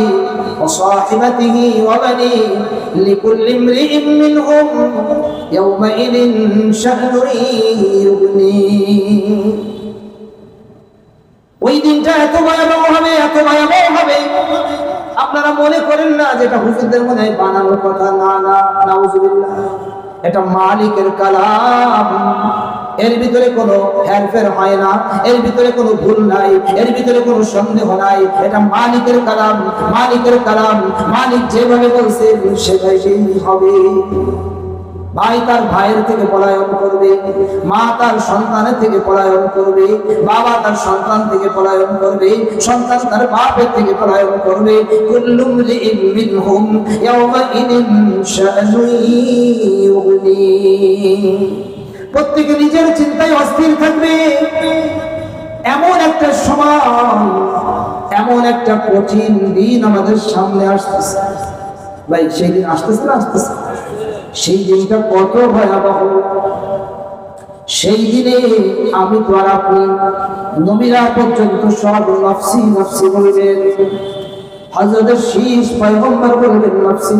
আল্লাহ তুমি আমারে বাঁচাও আমার মাও লাগবে না বাবাও লাগবে না কারো লাগবে না তুমি আমারে বাঁচাও ইব্রাহিম পয়গম্বর বলবেন নফসি নূহ পয়গম্বর বলবেন নফসি আল্লাহ তুমি আমারে বাঁচাও আমার ছেলে লাগবে না মেয়ে লাগবে না উম্মত লাগবে না কিচ্ছু লাগবে না তুমি আমারে বাঁচাও আল্লাহ হযরত দাউদ আলাইহিস সালাতু ওয়াস সালাম বলবেন নফসি আল্লাহ তুমি আমারে বাঁচাও সুলাইমান আলাইহিস সালাতু ওয়াস সালামের বিশাল রাজত্ব ছিল সেই নবী পর্যন্ত বলবেন নফসি আল্লাহ তুমি আমারে বাঁচাও আমার আর কিচ্ছু লাগবে না আল্লাহ হযরত ইউসুফ আলাইহিস সালাতু ওয়াস সালাম বলবেন, নফসি নফসি, আল্লাহ তুমি আমারে বাঁচাও, তুমি আমারে বাঁচাও, আমার আর কিচ্ছু লাগবে না। হযরত মূসা আলাইহিস সালাতু ওয়াস সালাম জলিলুল কদর পয়গম্বর, যিনি আল্লাহ তাআলার সঙ্গে কথোপকথন হয়েছে, আল্লাহ তাআলার সঙ্গে কথা বলেছেন, সেই নবী পর্যন্ত বলবেন, নফসি নফসি, আল্লাহ তুমি আমারে বাঁচাও, আমার উম্মত লাগবে না, আমার মা লাগবে না, বাবা লাগবে না, কিচ্ছু লাগবে না। আল্লাহ আল্লাহ, এমন একটা দিন সামনে আসতেছে ভাই, দূরে না কাছে, দূরে না কাছে, কাছে দূরে না কাছে, কাছে দূরে না কাছে, কাছে। আল্লাহর নবী বলেন, মাম্মাতা ফাকাদ কামাত কিয়ামাতুহু, যেই লোকটা মারা গেল তার কিয়ামত শুরু হয়ে গেছে, মহা কিয়ামত শুরু হয়ে গেছে। কিয়ামত মানে কি? হায় আল্লাহ, হযরত ঈসা রূহুল্লাহ, যাকে আল্লাহ তাআলা পিতা ছাড়া বানিয়েছেন, সেই নবী পর্যন্ত বলবে, নফসি নফসি, আল্লাহ তুমি আমারে বাঁচাও, আমার মা মারিয়াম লাগবে না, কিচ্ছু লাগবে না, তুমি আমারে বাঁচাও। আমার প্রাণ প্রিয় মুসলমানেরা, সম্মানিত মা বোনেরা, দিল দিয়ে কথাগুলো শোনেন আর এই কথা বাসা পর্যন্ত নিয়ে যান। সামনের দিনগুলিতে যেন আপনাদেরকে বেপর্দায় যেন দেখা না যায়। কি বলেন, ঠিক না নাকি? বেপর্দায় আপনি ঘুরে কোনো লাভ আপনার হচ্ছে না, আপনি জাহান্নাম তৈরি করছেন, আরো অনেক মানুষদেরকে জাহান্নামে নেওয়ার ব্যবস্থা করছেন। কি বলেন, ঠিক না ঠিক? হাসরের ময়দানে এক প্রান্ত থেকে কেবলমাত্র ব্যতিক্রম একটা আওয়াজ আসবে, ব্যতিক্রম একটা আওয়াজ, ব্যতিক্রম একটা আওয়াজ, আল্লাহুম্মা উম্মতি, আল্লাহুম্মা উম্মতি, ও আল্লাহ তুমি আমার উম্মতকে বাঁচাও, ও আল্লাহ তুমি আমার উম্মতকে বাঁচাও, ও আল্লাহ তুমি আমার উম্মতকে বাঁচাও। এমন এক কঠিন দিন আমাদের সামনে আসছে, আজ আমরা সেই নবীর আদর্শকে নিজেরা গলা টিপে ধরে মেরে ফেলতেছি। কি বলেন, ঠিক না? নবীর আদর্শ ভালো লাগে না, মিসওয়াক ভালো লাগে না, দাড়ি ভালো লাগে না, টুপি ভালো লাগে না, লিবাস ভালো লাগে না, পর্দা পুশিদা ভালো লাগে না, আখলাক ভালো লাগে না। নবীর আদর্শের চেয়ে শ্রেষ্ঠ আপনি কি পেয়েছেন আমাদেরকে দেখা। নবীর আদর্শ বাদে যেটা, ওটা ভুয়া, ওটা শয়তানি, আর কিচ্ছু না। কি বলে, ঠিক না নাকি? নবীর আদর্শই হলো সেরা। নবীর আদর্শ অনুযায়ী আপনি যদি বাথরুমে যান আপনি সওয়াব পাবেন, নবীর আদর্শ অনুযায়ী যদি মসজিদে যান সওয়াব পাবেন, নবীর আদর্শ বাদ দিয়ে যদি আপনি নামাজ পড়েন কোনো সওয়াব পাবেন না। নবীর আদর্শ নাই, সওয়াব হবে না। বাদ মসজিদও যদি বানান, নবীর আদর্শ নাই, মসজিদ বানাইছে, কথা বলে না, মসজিদ বানাইছে, নবীর আদর্শ অনুযায়ী হয়নি, বাদ কোনো দাম আল্লাহ তাআলা আপনাকে দিবেন। কিয়ামতের ময়দানটা কত কঠিন হবে। এই ময়দানে যখন মানুষ একবার চলে যাবে আর ফেরত আসার কোনো সুযোগ নাই। আমার প্রাণ প্রিয় মুসলমান ভাইরা, কিয়ামতের ওই ময়দানে মানুষ যখন চলে যাবে সময়টা এত ভয়াবহ হবে। আজকে যে সূর্যটা কোটি কোটি মাইল দূরে, সেই সূর্যটা 1 মাইলের ব্যবধানে চলে আসবে। তার সমস্ত কিরণ, সমস্ত তাপ ছেড়ে দিতে থাকবে। এই জমিন পুড়ে তামা হয়ে যাবে, তামা হয়ে যাবে, তামা হয়ে যাবে। পায়ের ভিতরে জুতা নাই, মাথার উপরে কোনো ছাদ নাই। কি হবে বলেন তো ভাই? নামাজ পড়া দরকার আছে না ভাই? ভাই একটু বলেন, আমাদের এই দরদি কথা কে শুনবে বলেন তো ভাই? আমরা আর কিভাবে বুঝালে, আমাদের বোঝানোর কোনো অসুবিধা যদি থাকে তাহলে আমাদেরকে বলেন, আপনাদের বোঝানো হচ্ছে না, তাহলে কিভাবে বুঝালে আপনারা বুঝবেন? আমাদেরকে মেসেজ দেন, বুঝা আমাদেরকে বলেন ভাই আমার কথা ঠিক আছে, কিভাবে বললে আপনারা বুঝবেন আমরা সেভাবে বলবো, কিভাবে করলে আপনারা বুঝবেন আমরা সেভাবে বলবো, সেভাবে আমরা করবো। বুঝা দরকার। কত মাহফিল হচ্ছে আজকে, এত সুন্দর মাহফিল ফজরের নামাজে। অনেক মানুষ আজকে ফজরের নামাজে কে কে আসবে একটু হাত উঁচু করে দিবেন, নিজে একদম নিজের থেকে। ফজরের জামাতে আপনাদের পাওয়া যাবে ইনশাআল্লাহ, বলেন না ইনশাআল্লাহ, আরো জোরে বলেন ইনশাআল্লাহ। একটা হাদিস হাত নামান, একটা হাদিস শুনেন, মান সাল্লাল ফারদাইনি দাখালাল জান্নাহ, যেই ব্যক্তি দুই ঠান্ডার সময় নামাজ পড়বে সে জান্নাতি হবে। ফজরের নামাজ, আসরের নামাজ, এই দুই নামাজ ঠান্ডার সময়ের নামাজ, এই নামাজ যারা পড়বে তারা জান্নাতি হবে। সুবহানাল্লাহ। যে ব্যক্তি ফজরের নামাজ পড়বে সে আল্লাহ তাআলার জিম্মায় থাকে, তার খাওয়ারের দায়িত্ব, তার পোশাকের দায়িত্ব, তার চাকরির দায়িত্ব, তার ব্যবসার দায়িত্ব, তার সমস্ত দায়িত্ব আল্লাহ পাক রব্বুল আলামিন নিজে নিয়ে নেন। সুবহানাল্লাহ। এমন ঘটনা আমরা তো প্রায় দেখি। এর মাঝে আমরা এই পাশে একটা আপনার ছোট্ট একটা দোকান আছে, খুব সুন্দর, ওখানে আমরা মাঝে মধ্যে চা খাই, কেক খাই। আমরা গেছি ওখানে, আমরা কয়েকজন মুসল্লি একসাথে বের হয়ে আমরা ওখানে একটু নাস্তা খেলাম। আর একজন এসে বিল দিয়ে চলে গেল। সুবহানাল্লাহ। তার মানে নিজেকে আমি আমি আমি তৈরি করি না, মালিক তৈরি করে? মালিক লোক পাঠায় দিয়েছে, আমি রেডি হয়েছে আমি দেবো, আর এক মুয়াজ্জিন সে রেডি হয়েছে, মুয়াজ্জিন সে দেবে, আর একজন রেডি হয়েছে সে দেবে, আর একজন এসে দিয়ে চলে গেছে। সুবহানাল্লাহ। বলেন না সুবহানাল্লাহ। কেমন ভাবে রিজিক আসবে? আমার প্রিয় মুসলমান ভাইয়েরা, কষ্ট হচ্ছে আপনাদের? একটু কষ্ট করেন, ইনশাআল্লাহ এই কষ্টের দাম হবেই হবে ইনশাআল্লাহ। ইনশাআল্লাহ আজকে আমরা এখান থেকে তওবা করে বের হব, মুনাজাত দিয়ে বের হব। জোরে বলেন সুবহানাল্লাহ, আরো জোরে বলেন সুবহানাল্লাহ, আরো জোরে বলেন সুবহানাল্লাহ। আল্লাহ। প্রিয় মুসলমান ভাইয়েরা, হাশরের ময়দানটা এত কঠিন হবে, আল্লাহ তাআলা প্রথমে জিজ্ঞাসা করবেন নবীদেরকে। পুরা হাশরবাসী তখন দেখতে পাবে, ইয়াউমা ইয়াজমাউ আল্লাহু রুসুলা ফায়াকুলু মাযা উজিবতুম ক্বালু লা ইলমা লানা ইন্নাকা আনতা আল্লামুল গুয়ুব। মালিক জিজ্ঞাসা করবেন, রাসূলদেরকে জিজ্ঞাসা করবেন, ময়দানে মাহশারে জিজ্ঞাসা করবেন, তোমাদেরকে কি জবাব দেওয়া হয়েছে? তোমরা কি আমার পয়গাম পৌঁছেছে? উম্মতদের কাছে কি আমার কথা বলছিলা? মালিকের সঙ্গে দেখা হবে না? হবে না? এক হাদিসের ভিতরে রাসূল পাক সাল্লাল্লাহু আলাইহি ওয়াসাল্লাম বলেন, আল্লাহ পাক রব্বুল আলামিন প্রত্যেক ব্যক্তির সঙ্গে স্বয়ং নিজে কথা বলবে,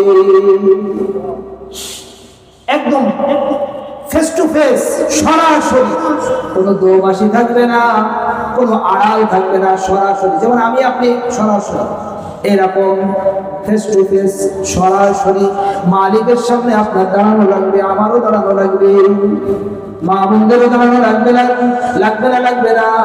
যদি মনে করেন দাঁড়ানো লাগবে না, তাহলে আপনি আপনার মতন হিসাব করেন, আর যদি মনে করেন যে দাঁড়ানো লাগবে, তাহলে হিসাব ক্লিয়ার করেন। মালিক বলবেন, তোমাদেরকে কি জবাব দেওয়া হয়েছে? তোমাদের কথা কে মেনেছিল, কে মানে নাই বলো।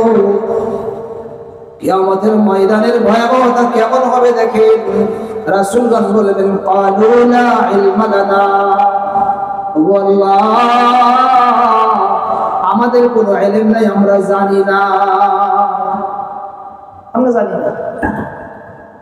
ইন্নাকা আনতা আল্লামুল গুয়ুব, নিশ্চয়ই আপনি সব কিছু জানেন, আপনি অদৃশ্যের মহাজ্ঞানী। হযরত নূহ আলাইহিস সালাতু ওয়াস সালামকে আল্লাহ তাআলা স্পেশাল ভাবে জিজ্ঞাসা করবেন, ও তুমি কি আমার পয়গাম পৌঁছে দিয়েছিলে? হাল বাল্লাগতা। নূহ আলাইহিস সালাতু ওয়াস সালাম বলবেন যে হ্যাঁ, আমি পৌঁছে দিয়েছি।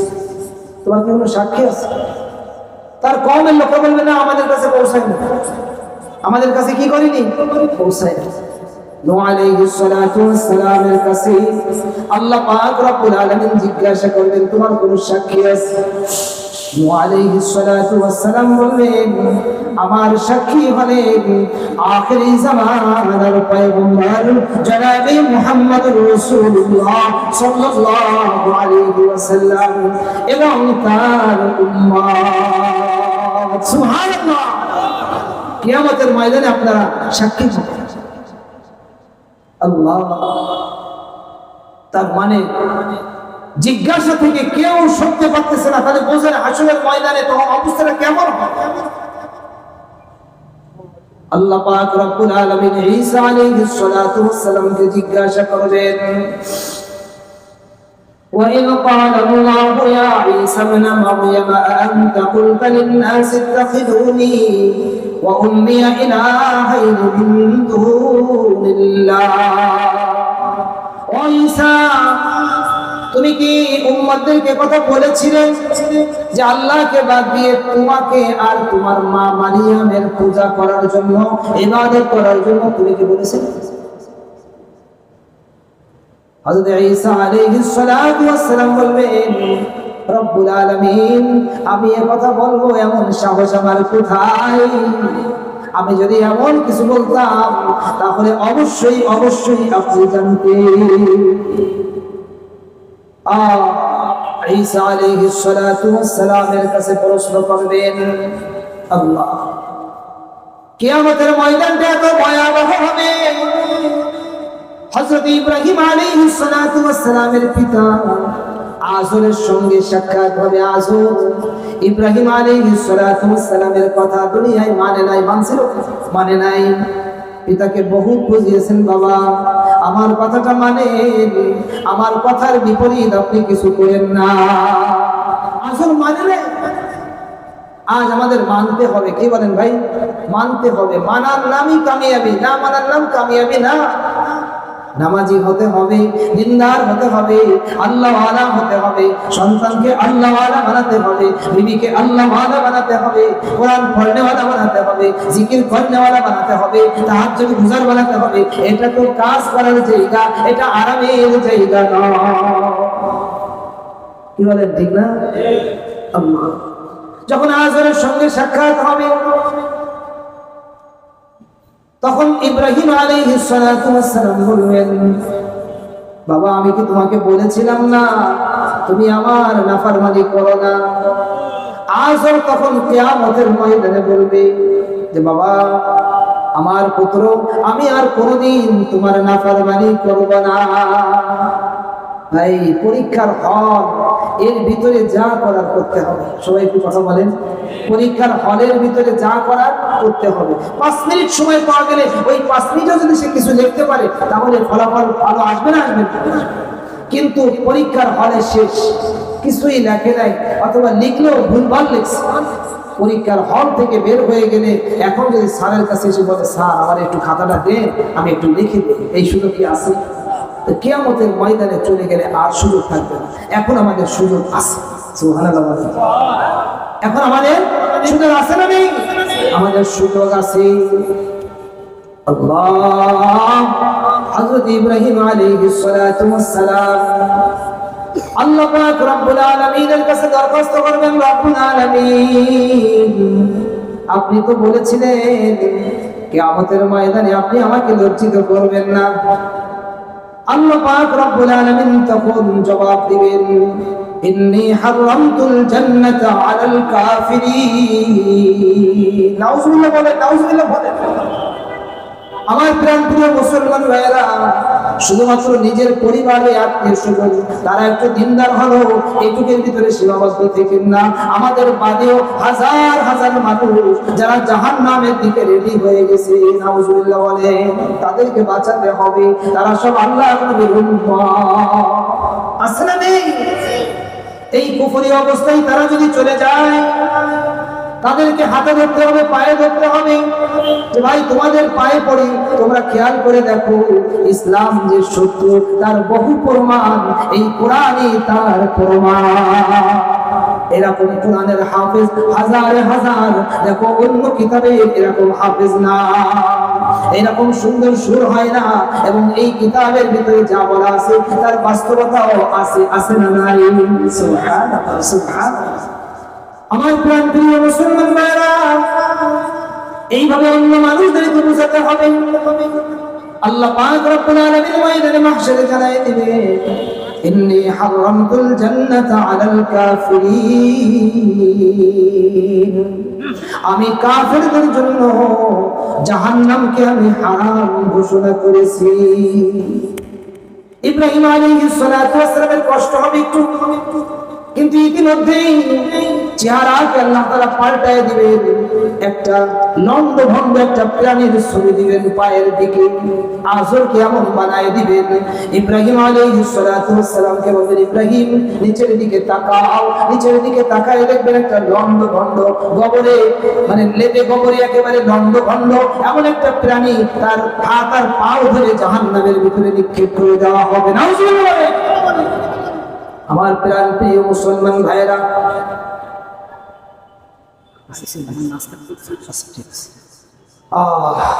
আলহামদুলিল্লাহ বলেন। আমাদের আজকের প্রধান যে অতিথি, আমাদের প্রধান যে বক্তা আলহাজ মুফতি আব্দুল কুদ্দুস সাহেব, তিনি আমাদের মাঝে এসে উপস্থিত হয়েছেন। সকলে বলেন আলহামদুলিল্লাহ। আপনারা ওয়াজ শুনে যাবেন ইনশাআল্লাহ। আমার আলোচনা শেষের দিকে চলে আসছে। আলহামদুলিল্লাহ, আমি যে আলোচনা শুরু করেছিলাম, ওয়ালিমান খাফা মাকাম রাব্বিহি জান্নাতান, যেই ব্যক্তি রব্বুল আলামিনের সামনে দাঁড়ানো কি ভয় করবে, রব্বুল আলামিন তাকে ডবল জান্নাত দান করবে। আমার প্রাণ প্রিয় মুসলমান ভাইরা, আল্লাহ তাআলা যাদেরকে অর্থবিত্ত দিয়েছেন, এই অর্থকে আমাদের মা বোনদের বাঁচানোর কাজে ব্যবহার করতে হবে। আজ অনেক মা বোন অর্থের অভাবে তাদের সম্ভ্রম তারা নষ্ট করে দিচ্ছে, অর্থের অভাবে। হাদিসে পাকের ভিতরে আসছে, তিরমিজি শরীফের হাদিসের ভিতরে আসছে, একজন ব্যক্তি ছিল যার নাম হলো কিফিল। নাম কি? কিফিল। তার জীবনটা হলো গুনাহে ভরা, গুনাহে ভরা জীবন। এমন জীবন নিয়ে সে সময় অতিবাহিত করে। একদিনের ঘটনা, একজন নারী আসছে। নারী আসার পরে বলছে, কিফিল তুমি আমাকে একটু সাহায্য করো। তখন কিফিল বলছে, তোমাকে আমি সাহায্য করতে পারি, তবে আমাকে আমার মনের চাহিদা পূরণ করতে দিতে হবে। নাউজুবিল্লাহ। ওই নারী তখন রাজি হয়ে গেছে, তাকে 60 দিনার দেওয়ার ব্যাপারে। 60 দিনার দিবে। কয় দিনার? 60 দিনার। হে যুবকরা সকলে কহো, 60 দিনার দেওয়ার ব্যাপারে রাজি হয়ে গেছে। নারীও রাজি হয়ে গেছে। যখন কিফিল বাসার ভিতরে আসছেন, আসার পরে দেখে ওই নারী ঢুকরে ঢুকরে কাঁদে। নারীকে জিজ্ঞাসা করেছে, ব্যাপার কি? হে নারী, তুমি কাঁদো কেন? আমি কি তোমার উপরে জুলুম করেছি, চাপ সৃষ্টি করেছি, নাকি তুমি স্বেচ্ছায় আসছো? না, আমি স্বেচ্ছায় আসছি। ঠিক আছে, কিন্তু কিফিল রে, আমি কোনোদিনও এই অন্যায় কাজ আমি কোনোদিনও করি না। আমি কোনোদিন এই অন্যায় কাজ করি না কিফিল, তাই আমি কাঁদি। তখন কিফিলের হৃদয়ের ভিতরে মায়া আসছে। কিফিলের এই চোখের পানি দেখে কিফিলের অন্তর কেঁপে উঠছে, অন্তরের ভিতরে পরিবর্তন চলে আসছে। তখন কিফিল বলে, নারী, তোমাকে যে আমি 60 দিনার দিয়েছি, তুমি এটা নিয়ে চলে যাও। আর আজকের দিনের পরের থেকে আমি কিফিল আর এই অন্যায় কাজ কোনোদিনও করব না। চিৎকার করে বলেন সুবহানাল্লাহ। অনেক সময় এমন নারীরা অর্থের অভাবে কোন ধনী ব্যক্তির কাছে যখন যায়, ধনী ব্যক্তি সেখান থেকে সুযোগ নেয়। আছে না নেই? খবরদার, সাবধান। দুনিয়াটা মস্তি মারার জায়গা নয়। তোমার সমস্ত ভিডিও কিন্তু রেকর্ড হচ্ছে, রেকর্ড চালানো হবে। আসলে মাইরা নেই। হ্যাঁ যুবক, তৈরি হও, এই সমস্ত গুনাহ থেকে বাঁচো। অনেক সময় দেখা যায় ঘরের ভিতরে বিবি আছে, এরপরেও ওই যে হোটেলের ভিতরে যায়, আসে না নেই। সাবধান হয়ে যান, কেউ জানে না, কিন্তু একজন জানেন। তার নাম কি জোরে বলতে হবে? আল্লাহু আকবার, আল্লাহু আকবার। ওই নারী যখন চলে আসলো, আমার প্রাণ প্রিয় মুসলমান ভাইরা, কিফিলের ওই রাত্রের ভিতরে ইন্তেকাল হয়ে গেল। কিফিল সিদ্ধান্ত নিয়েছে আমি কোনদিনও আর এই কাজ করব না, আমি আল্লাহ পাকের কোনদিন আর নাফরমানি করব না। এমন সিদ্ধান্ত কি আজকে আমরা নিতে পারবো না? কি বলেন, ঠিক না বেঠিক? নেওয়া যাবে কি? আমরা যারা যে অবস্থায় আমরা আছি, যেই বয়সের মানুষ আছি, আমরা আজ একটা সিদ্ধান্ত নেই, মালিকের নাফরমানি আমার বিয়ে হবে না। কারা কারা হবে? মালিকের নাফরমানি আমার বিয়ে হবে না, জানে করো তার বিয়ে করো। সুবহানাল্লাহ বলেন, নারায়ে তাকবীর, নারায়ে তাকবীর। আল্লাহ কিফিল যে সিদ্ধান্ত নিয়েছে, মালিক তো তার সিদ্ধান্তকে মালিক অত্যন্ত গুরুত্ব দেন। একজন বান্দা সে কি সিদ্ধান্ত নিল? ওই বান্দা সিদ্ধান্ত নিয়েছে আমি আর মালিকের নাফরমানি করব না। এদিকে কিফিলের ওই রাত্রের ভিতরে ইন্তেকাল হয়ে গেছে। সব মানুষ তো কিফিলকে খারাপ জানে, এটা বনি ইসরাইলের ভিতরের ঘটনা। তিরমিজি শরীফের হাদিসের ভিতরে আসছে, তৎকালীন সময়ে দরজার উপরে লেখা উঠত, কিফিলের দরজার উপরে লেখা উঠছে আল্লাহ পাক রব্বুল আলামিন কিফিলকে ক্ষমা করে দিয়েছে। আল্লাহ, বন্ধুরে আমার, আমরা যারাই আলোচনা শুনতেছি, আল্লাহ আমাদের দ্বীনের ভিতরে আল্লাহ তাআলার ভয়টা আনা দরকার। ভয়, দুইটা কাজের কারণে মানুষ জাহান্নামী হবে, আর দুইটা কাজের কারণে মানুষ জান্নাতি হবে। সুবহানাল্লাহ। কয় কাজ? দুই কাজে জাহান্নামী, দুই কাজে জান্নাতি। জোরে বলেন। জাহান্নামী হওয়াও সহজ, জান্নাতি হওয়াও সহজ। আপনি যেদিকে মোড় দিবেন সেদিকে যেতে পারেন, রাস্তা খোলা আছে, কোনো রাস্তা আটকানো নেই, মোড় দিয়ে জাহান্নামে চলে যেতে পারেন, অসুবিধা নেই। আল্লাহ তাআলা ইচ্ছা মতন পোড়াবেন, শাস্তি দিবেন, ফেরেশতা রেডি আছে, কোনো অসুবিধা নেই। আবার মোড় দিয়ে আপনি জান্নাতের ভিতরেও যেতে পারেন, সুযোগ আমাদের আছে না নেই? আমার মালিক বলেন, ফাআম্মা মান তাগা ওয়া আথারাল হায়াতাদ দুনিয়া,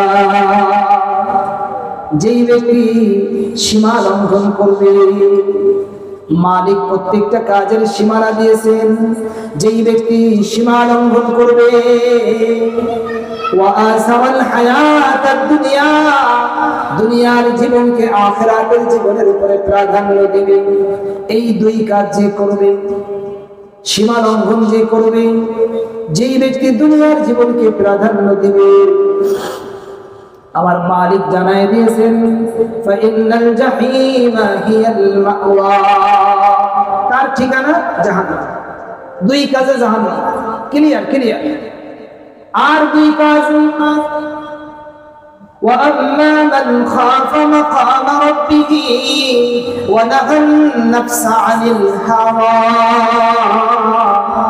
আর যেই ব্যক্তি মালিকের সামনে দাঁড়ানোকে ভয় করবে, এই ভয়টা খালি নিয়ে আসেন, আমি মালিকের সামনে দাঁড়ানো লাগবে, আল্লাহ না না আমি এটা বলতে পারবো, আমি এটা দেখতে পারবো না। একজন মেয়ে যাচ্ছে, আপনি চোখটাকে বন্ধ করবেন, চোখটা বারবার বন্ধ করবেন, যতবার আপনি চোখ বন্ধ করবেন ততবার আপনার আমল নামায় রেখে জমা হবে, আপনার অসুবিধা কি? সুবহানাল্লাহ বলেন। যতবার চোখ আপনি একটু এদিক ওদিক করবেন, এদিক ওদিক করবেন, আল্লাহ তাআলা দেখতেছে, দেখ, ফেরেশতাদেরকে দেখাবেন, এই ফেরেশতা দেখ করে নাকি আমার বান্দা, দেখ করে কি, আমার বান্দা দেখ করে কি, আমার জন্য দেখ, খালি বারবার চোখ টিপে টিপে বন্ধ রাখে, দেখবো না দেখবো না দেখবো না দেখবো না দেখবো না দেখবো। এইভাবে মালিকের সামনে দাঁড়ানোকে যে ভয় করবে, ওয়া আম্মা মান খাফা মাকাম রাব্বিহি ওয়া নাহান নাফসা আনিল হাওয়া, আর যে মনের যে প্রবৃত্তি, এইটার পিছনে সে পড়বে না, মনের খায়সাতের পিছনে পড়বে না। মনে চাই সকালবেলা ঘুমায় থাকি, সে লাফ দিয়ে উঠবে, টপ করে লাফ দিয়ে উঠবে, কথা বলে না। যুবক মানুষ মনে যাবে দাড়িটা শেভ করি প্রতিদিন, কিন্তু সে মনের বিরুদ্ধে দাঁড়ায় যাবে, না না আমি আমার নবীর সুন্নাতকে এভাবে আমি খতম করে দিতে পারি না। বন্ধুরা ডাকতেছে, চল ডিস্কোতে দেখে আসি, চল ওইখানে একটা ডিস্কো আছে। সে বলবে না না আমি যাব না যাব না। আরে বন্ধুরা তোরাও যাস না যাস না, এটাকে বলে আনসুসা, বেশ একটা ইয়ে না, সুসা না, আনসুসা। তাই না বলেন ভাই? হ্যাঁ, একটু আপনি একটু বিপরীত ভাবেই চলেন, লোকে আপনার একটু বোকাঝোকা বলুক না, লোকে আপনার একটু পাগল বলুক, সমস্যা কি? পাগল মানুষ এমনি যারা টুপি পরে দাড়ি রাখে সুন্নতি লিবাস করে মানুষদেরকে এমনি পাগল মনে করে, অসুবিধা নেই। সুবহানাল্লাহ। আমরা কার পাগল হব? আমরা কার পাগল হব? আমি যদি আল্লাহ তাআলার পাগল হই, সব আমার। বাদশা হারুন রশিদের দরবারে একজন ব্যক্তি থাকতো, বাদশা হারুন রশিদ। দেখতে ভালো ভালো না, তেমন একটা সুন্দর না, দাঁত ওসো, কালো মানুষ, ঠোঁট মোটা, দেখতে ভালো না। তাকে বাদশা হারুন রশিদ কাছে কাছে রাখছে। অন্যান্য মানুষ যারা, তারা চিন্তা করতে, দেখছো বাদশা সে একজন রাখবে, সুঠাম দেহের অধিকারী, চেহারা শরীর সুন্দর, বাচ্চার পাশে দাঁড়াবে, দেখতে কি সুন্দর লাগবে, একটা কালা কুলা এনে বাচ্চা নিজের কাছে রাখছে। আল্লাহ! বাদশা হারুন রশিদ এই সংবাদ যখন তার কানে চলে গেছে, বাদশা হারুন রশিদ একটা আয়োজন করেছেন যে আজকে তোমরা যে যেটা ধরবা সেটা তার। সুবহানাল্লাহ। এবার ওই সমস্ত মানুষেরা, কাজের মানুষেরা যারা দায়িত্বে আছে, তারা তো মনে করছে যে যাক, আজকে একটা ভালো সুযোগ পেলাম, আমরা আমাদের মনের মতো জিনিস ধরে নিব। বাদশার সেই ধনভাণ্ডার খুলে দেওয়া হলো, সেই ধনভাণ্ডার থেকে তাদের যা মনে চাই তাই সবাই নিচ্ছে। একটা টাইম বেঁধে দেওয়া হয়েছে, মনে করেন 1 ঘন্টা। এই 1 ঘন্টার ভিতরে যে যেটা নেবে, যে যেটা ধরবে সেটা তার। সবাই সবটা নেয়। আর ওই বাচ্চার পাশে ওই যে পাগলটা আছে না, দেখতে ভালো না, ও চুপচাপ বাচ্চার পাশেই দাঁড়ায় আছে। তখন সবাই বলতেছে, ওর দিকে টাকা দেখছি, আমরা যা মনে করেছিলাম বোকা, আজকে একটা পাগল, কোনো বুদ্ধি শুদ্ধি নাই, তার এই বাচ্চা তার কাছে রাখছে। আমরা কি সুন্দর, কত সুন্দর সুন্দর জিনিস নিলাম, আর এই বোকাটা পাশে দাঁড়ায় আছে। এবার বাচ্চা জিজ্ঞাসা করেন, আচ্ছা তুমি কি নিয়েছো আব্দুল্লাহ, তুমি কি নিয়েছো? যে স্যার আমি এইটা নিয়েছি, আমি দামি ঘড়িটা নিয়েছি। তুমি কি নিয়েছো? আমি সোফা নিয়েছি। তুমি কি নিয়েছো? এক একজন এক একটা বলে, বলে আমি একটা মোটরসাইকেল নিয়েছি, কথার কথা মনে করে। সবাই নেওয়া হয়ে গেছে। এবার বাদশা শেষে জিজ্ঞাসা করে, রে তুমি কি নিয়েছো? তুমি তো কিছুই নাও নাই, তুমি কি নিলা? তখন বাদশা যাকে কাছে কাছে রাখে, সে তখন বাদশাকে উত্তর দেয়, বাদশা আজকের ঘোষণা কি? আজকের ঘোষণা কি? বাদশা বলেন, যে যেটা ধরবে সেটা তার। তখন বাদশাকে এই বাদী জানায় দিল, বাদশা তাহলে আমি আপনাকে ধরলাম। যে আল্লাহকে পাবে, এই কায়নাত তার, এই জমিন তার, এই আসমান তার, এই গ্রহ নক্ষত্র তার, জান্নাত তার, সব তার। যে আল্লাহকে পাবে সে সব পেয়েছে, যে আল্লাহকে পায়নি সে কিছুই পায়নি, সে কিছুই পায়নি। কি বলে ঠিক আছে? وأما من خاف مقام ربه ونهى النفس عن الهوى فإن الجنة هي المأوى। এই দুই কাজ করলে তার ঠিকানা জান্নাত। সুবহানাল্লাহ। তার ঠিকানা কি? জান্নাত। যে রবের সামনে দাঁড়ানোকে ভয় করে আর প্রবৃত্তির কথা শোনে না, মনে যা চায় তা করে না, মনে বিভিন্ন জিনিস চায়, কথা বলে, মনে চায় নাকি যত মন্দ কাজ আছে মনে চায়। মনের ভিতরে 2 রকমের কথা আসে, ভালোটা আসে, মন্দটা আসে, কিন্তু সে ভালোটার বাইরে যাবে না, সে ভালোটার ভিতরে থাকবে। এইভাবে যদি সে চলতে থাকে, তাহলে তার ঠিকানা কি হবে? তাহলে তার ঠিকানা হবে জান্নাত। একদিন কিয়ামত হবে না? হবে না? আল্লাহ পাক রব্বুল আলামিনের সামনে দাঁড়ানো লাগবে না? লাগবে না? আল্লাহ পাক রব্বুল আলামিনের সামনে দাঁড়িয়ে 5টা প্রশ্নের উত্তর অবশ্যই অবশ্যই দাখিল করা লাগবে। কয় প্রশ্ন? সবাই বলে প্রশ্ন কয়টা? এই 5টা প্রশ্ন যদি আমাদের ঠিক হয়ে যায়, তা দুনিয়াতে কোনো অপরাধী থাকবে না, দুনিয়াতে কোনো নাফরমানির করনেওয়ালা মানুষ থাকবে না। যখন মানুষ এই জিজ্ঞাসার ভিতরে আসবে, কয়টা কাজ? সবাই বলেন 5টা। 1 নম্বর প্রশ্ন করা হবে, তোমার হায়াত তুমি কোন কাজে ব্যয় করেছো? 2 নম্বর প্রশ্ন করা হবে, তোমাকে যে যৌবনকাল দিয়েছিলাম এটা কোন কাজে ব্যয় করেছো? যৌবনকাল কোথায় লাগাতে হবে খেয়াল করা দরকার আছে না নাই? আর 3 নম্বর হলো, তুমি আয় কোন পথে করেছো? আর 4 নম্বর হলো, তুমি ব্যয় তুমি কোন পথে করেছো। আর পঞ্চম নম্বর হলো ইলম অনুযায়ী তুমি কতটুকু আমল করেছো। এই 5 প্রশ্নের উত্তর না দিয়ে এক কদম সামনে যাওয়া যাবে না, যাবে না, যাবে না।